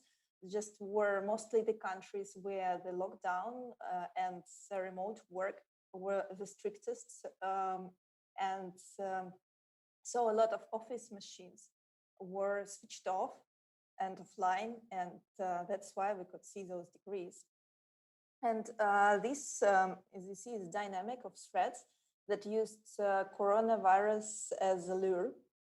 So those are websites, for example, that included the name of this disease, or maybe the files that had this disease in their names, and documents that pretended to be something about coronavirus and COVID-19. And here, when you see the first spike, is the start of the first lockdown in Europe. And after that, as you can see, this situation stabilized, but this lure is still with us. Like starting in the beginning of the fall, though the number of diseased people increased, there were no more such mimicking websites, such mimicking documents as before, just because people got tired of it. They already know that it is a lure, and they understand that it's like already traditional phishing or malware trick, so they are not as easily caught by it as they were, for example, in spring. Talking more about lures that were used, as you can imagine, a lot of computers in the offices just went back home, and some of them are pretty nice.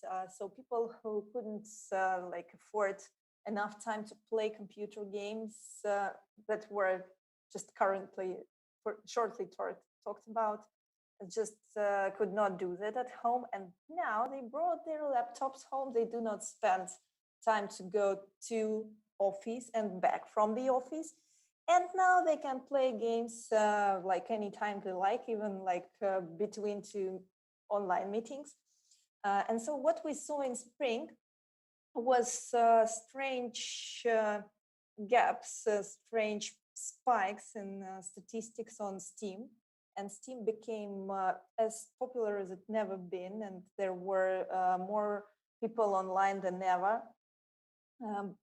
And also the hardware statistics could like be noticed that there were a lot of office machines that never were there that started like playing. But as I already told you several times, by fall, everything goes back to normal, even though there are a lot of diseased people still and a lot of countries with lockdown. Like players who were sure that they wanted to play a little bit and started playing, after that got back to their routine and stopped playing again. And people who played continues playing. And you see those spikes, they just disappeared, and starting like maybe in the middle of summer, everything went back to normal, just normal dynamics as usual. And talking about threats connected to gaming, we also see a little increase in using of this topic by different criminals. But by the beginning of the fall, when all the students and all the school guys and had to go back to study, and also when people could not take vacation to play their favorite games, you can see that no one is so much interested in this topic anymore. So again, here's the first lockdown, and you see that like even the beginning of the year, when people are on vacation usually, and the end of the 2019 was not that like much connected with this topic, so to say. Okay, and so now let's talk a little bit about how exactly bad guys used the topic of COVID and coronavirus in their affairs. There is a curious case with one of the very old USB and network worms. This worm actually usually is goes to the computers through USB tokens. And the thing is that we almost immediately, when the epidemic started, detecting the variations of this worm with the names connected to COVID. And first of all, we were a little bit surprised because we were sure that no one is developing this worm anymore. But actually then when I understood what's happening, the thing is that this worm, when it infects the machine, it looks for some other files and mimics, like using the name of other files just to be somehow to look more real, so to say. And after that, it goes further with the new names. So as you can see, it had a lot of names connected to COVID. Also, the bad guys tried to sell Corona antivirus, the antivirus program, meaning like Kaspersky antivirus or all other antiviruses. So not some cure, but antivirus to cure the coronavirus. It was rather fun, but we decided not to download it.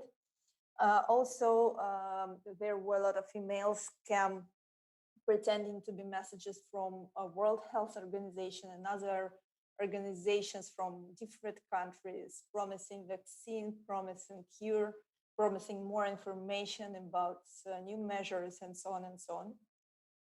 And talking about APT actors, there were several who used also those topic. On the screen, you can see a document that's mimicking to Mongolian official document. And if you could read the underlined string, you would see that this document is connected to coronavirus, and actually it talks about the measures that government wants to take about all those coronavirus situation. And these actors sent the emails with this attachment to infect the machines that they were targeting. The PlugX is malware that is used by many, by some, so let's say so, by some groups. And they also mimicked the World Health Organization report. And it was actually just copy-paste from World Health Organization website. So it was exactly the same PDF with exactly the same words in it, with exactly the same pictures, but it also contained some downloadable content, so to say. Medical organizations at the moment are, so to say, a good target for bad guys. And even though we all are people and we all want to get medical help when we need it, and those guys as well, but they keep attacking it because they understand that those infrastructure is really, really critical, and people will not they will not spare money if they are asked to, say, decrypt the files of medical organization. And it all started in March when Czech hospital, the main hospital that accepted patients with COVID-19, was attacked by ransomware. And after that, the security researchers started helping medical organization much more actively, and even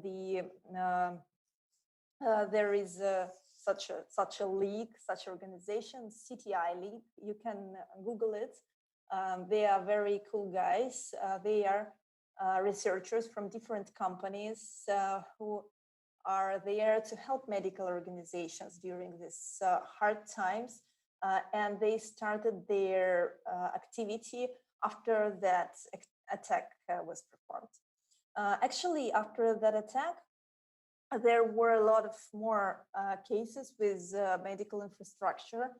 Right after it, one journalist went directly to actors, to guys who, let's say, works with targeted ransomware, and asked them, guys, are you okay to attack hospitals? Because it's a question of life and death, and it's pandemic time, and we are all in the same situation. And there were two actors. Actually, it was Maze actor and Doppelpaymer targeted ransomware, who did answer to that journalist request, and they said that they will not attack hospitals. But it seems that maybe even if we assume that they really didn't, though we could see the activity of those actors in medical facilities, other actors started attacking hospitals like double that much, because according to open sources, almost 10% of all organizations attacked by ransomware, by targeted ransomware, were medical organizations. And more to that, by the end of October, there were some waves of attacks.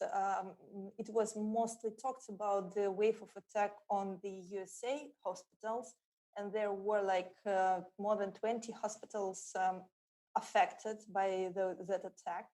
And there were several targeted ransomware families used. But actually, the USA was not the only country where such waves appears. For example, there was another wave of such attack in Sweden.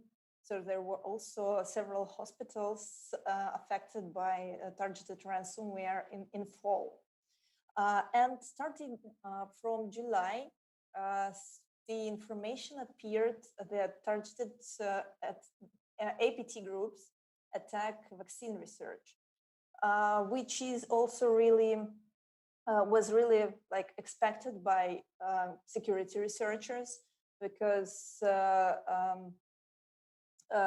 all such researchers, such scientific stuff is also always like a good target for APT groups, and they try to find out something more about such intellectual property. But for sure, it was like something that everyone expected, but at the same time, that was like a little shock for everyone. But at that time, Western agencies published that wellness APT attacks vaccine research. But unfortunately, there were no evidence in their articles. And for example, we in Kaspersky could not deny or confirm what they were talking about, because like we did not have any understanding or a transparency of what was happening there.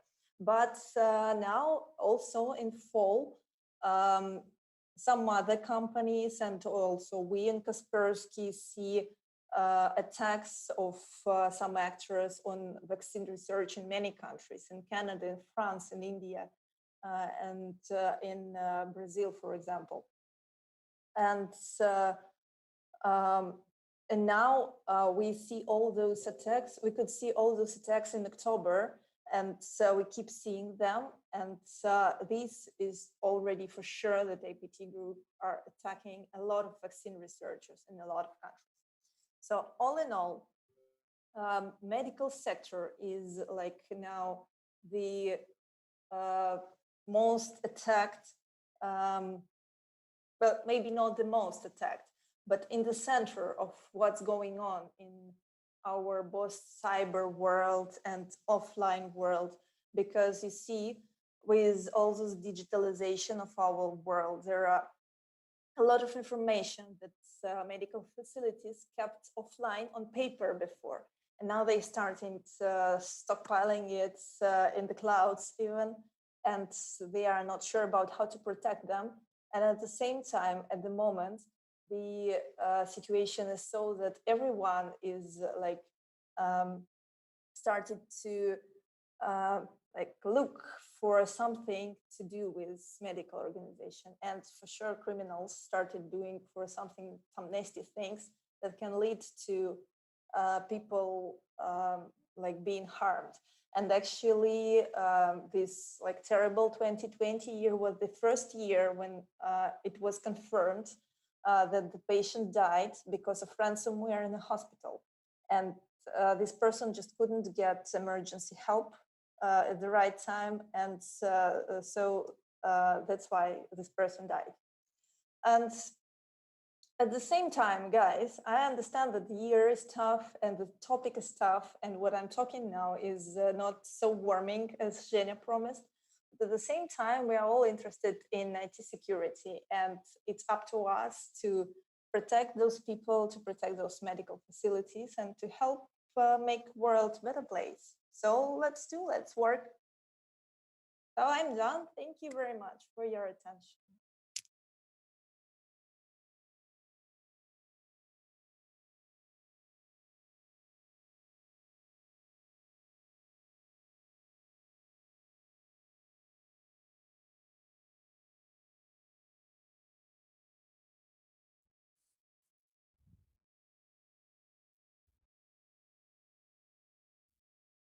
Maria, thank you very much for your presentation. It was marvelous. I'm not sure if we have any questions from the participants in the chat. Please blink me if we have some. No, it looks like we have no. So thank you very much for your presentation. On the other side, I may say that we have a very, very hard, we're having a very hard time with our jury members, and we would need additional 5 minutes for us to estimate who would be the winners of the competition today. So please give us this time. We are going for a very short break for 5 minutes to finalize our decision. And meanwhile, there will be just a screensaver and maybe some music playing, but do not leave our live stream. We'll be back soon. Thank you very much.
Hello again, and thank you for waiting for us to make the final decision. We had really hard time with our discussion, and it took about maybe half an hour today to make the decision. And actually, I need to say that decision is finally made, and but before announcing those, jury members asked me hardly to give them an opportunity to say several words and comments on the presentations that we had today. They promised me that they each speech would take about 30 seconds, so hopefully it won't take a lot of time.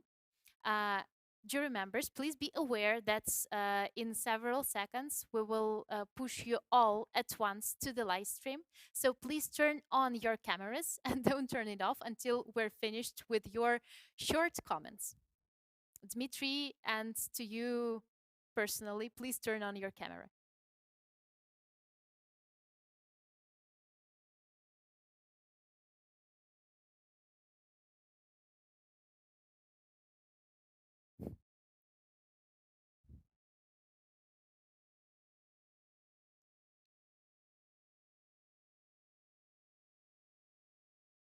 Okay, now you have your words. Please, who wants to start?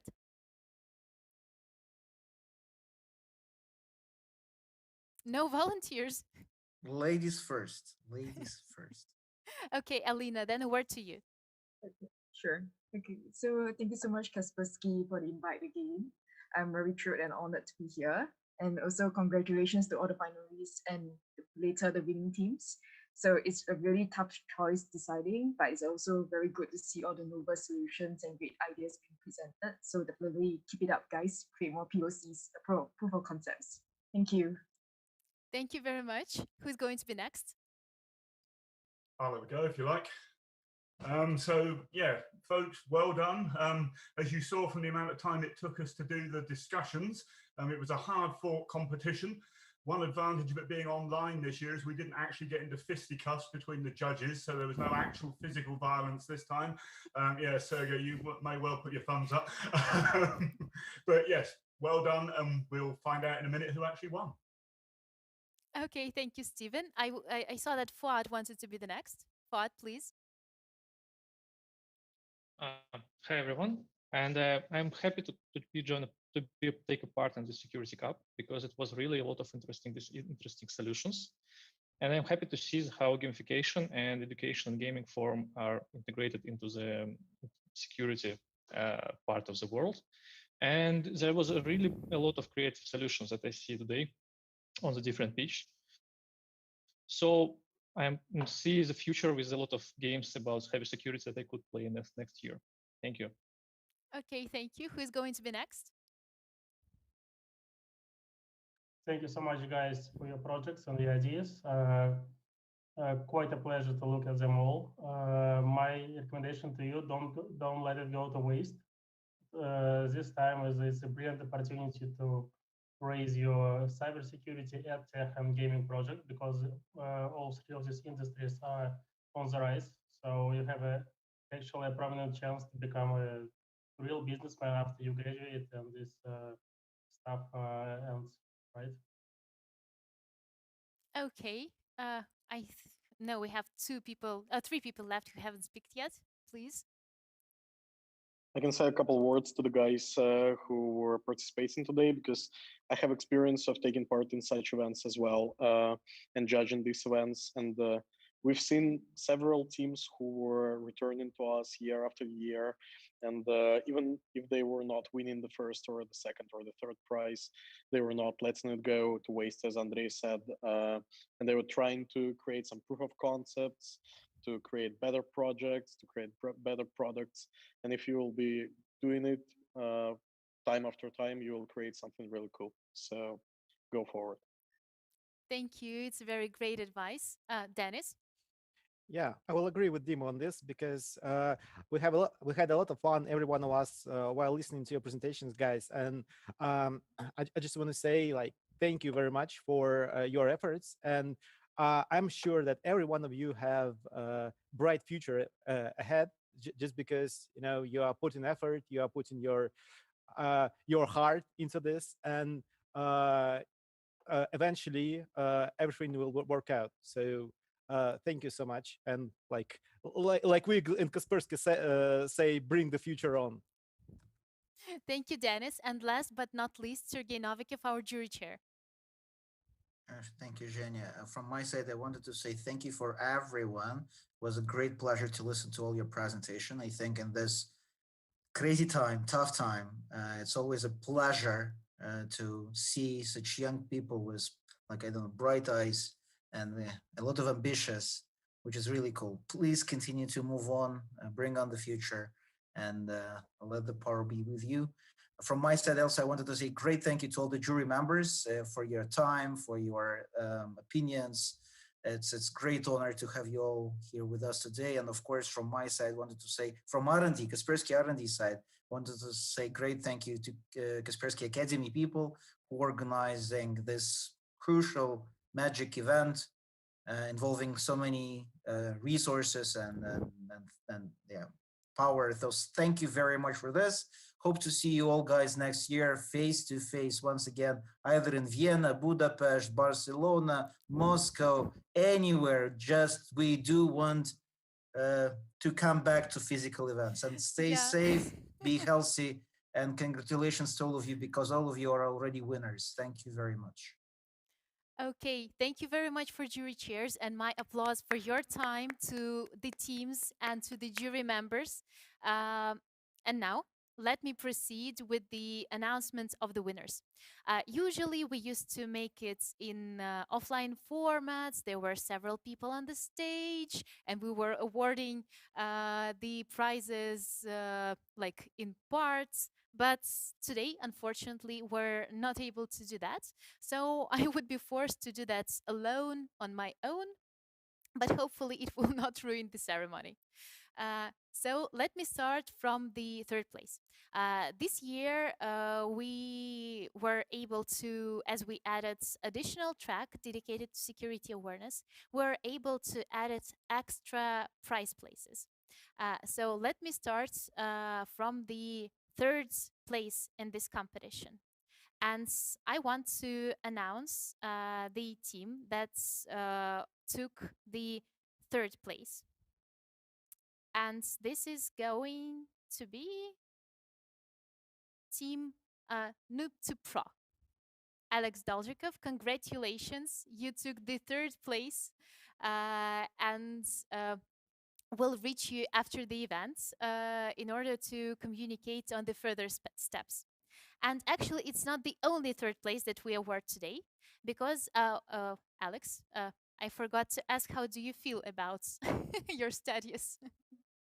Thank you. That's great for me. That's my first time at Secur'IT Cup. That's a big adventure for me. So I'm very happy. Okay, thank you very much. And my congratulations again. And I'm going to proceed to announcements of the next third place, because this year we're having two of them. And the other third place is from the technical track. And the winner, the winning team who took this place, is actually not a team, but a single person. And his name is Haytham. Haytham, hello. My congratulations. Please turn on your mic, because I can't hear you. Hi. Hi. Unfortunately, Thank you.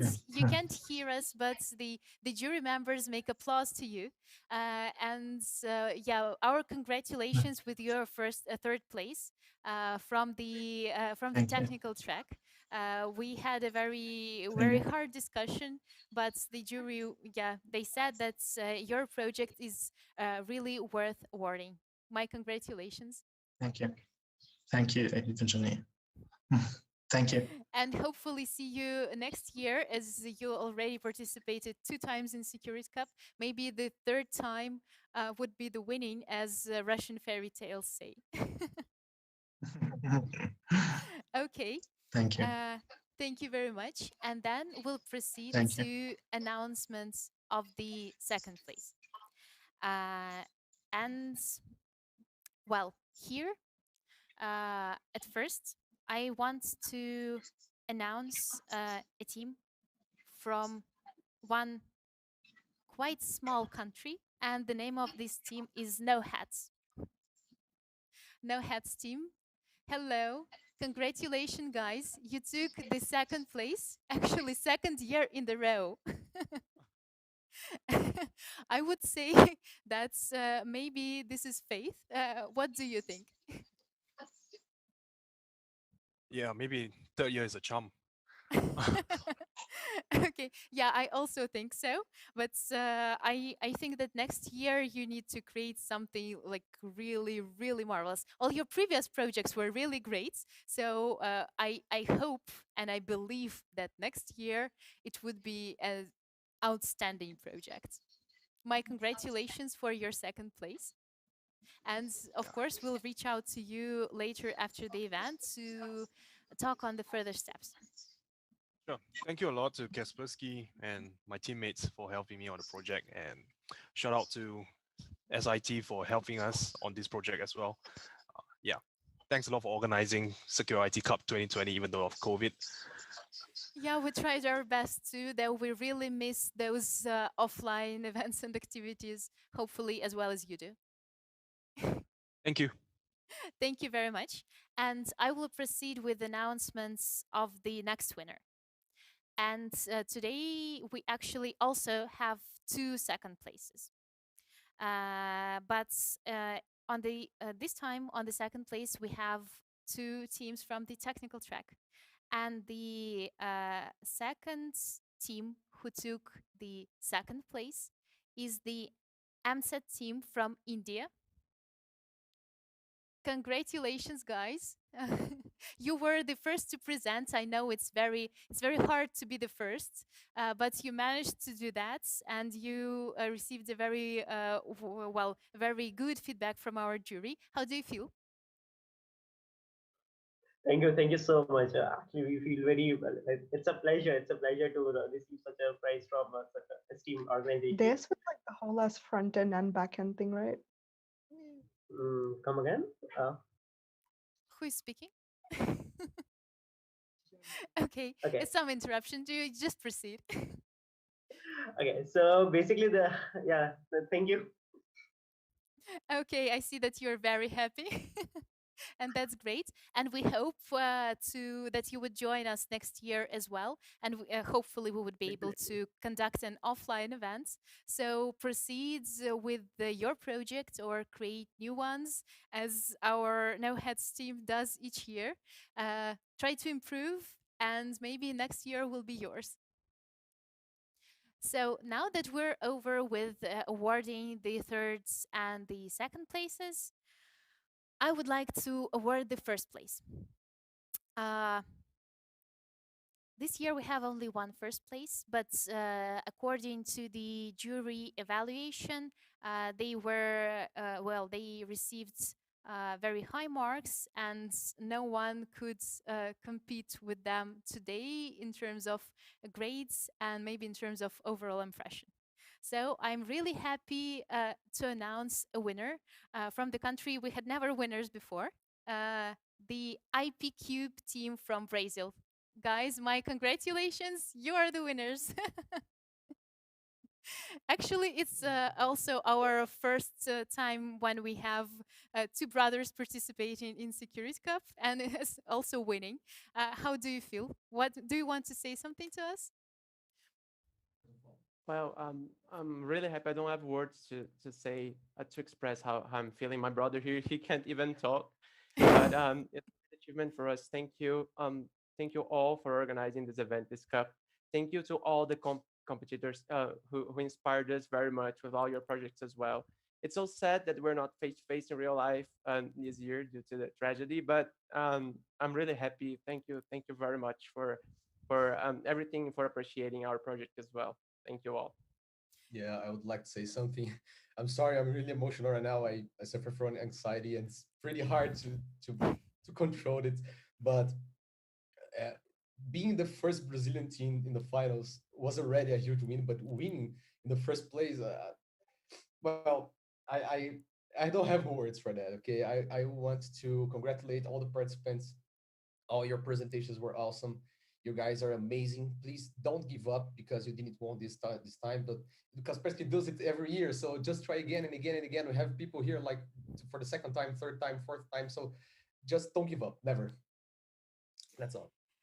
Paul, Pedro, thank you very much. If we were in offline, I would love to hug you, but just receive my digital hugs from here. And yeah, my congratulations again, and congratulations from all the jury members. And yeah, once again, guys, this is our annual cybersecurity projects competition, and we hopefully will proceed doing it again and again. And we wish to see you next year. Our best wishes for you to improve the projects you've created this year. Even if you did not proceed to the finals, it doesn't mean that the project is not worth development. Maybe you just missed something that would have been important this time. So try to work on it further and improve. And cybersecurity is the thing that will rule the world as we may understand this year, especially after Masha's presentation. So please continue creating your own projects in cybersecurity. Let's continue developing our industry in the rush to improve the world and make it a better place, and of course to try bringing on the better and safer future.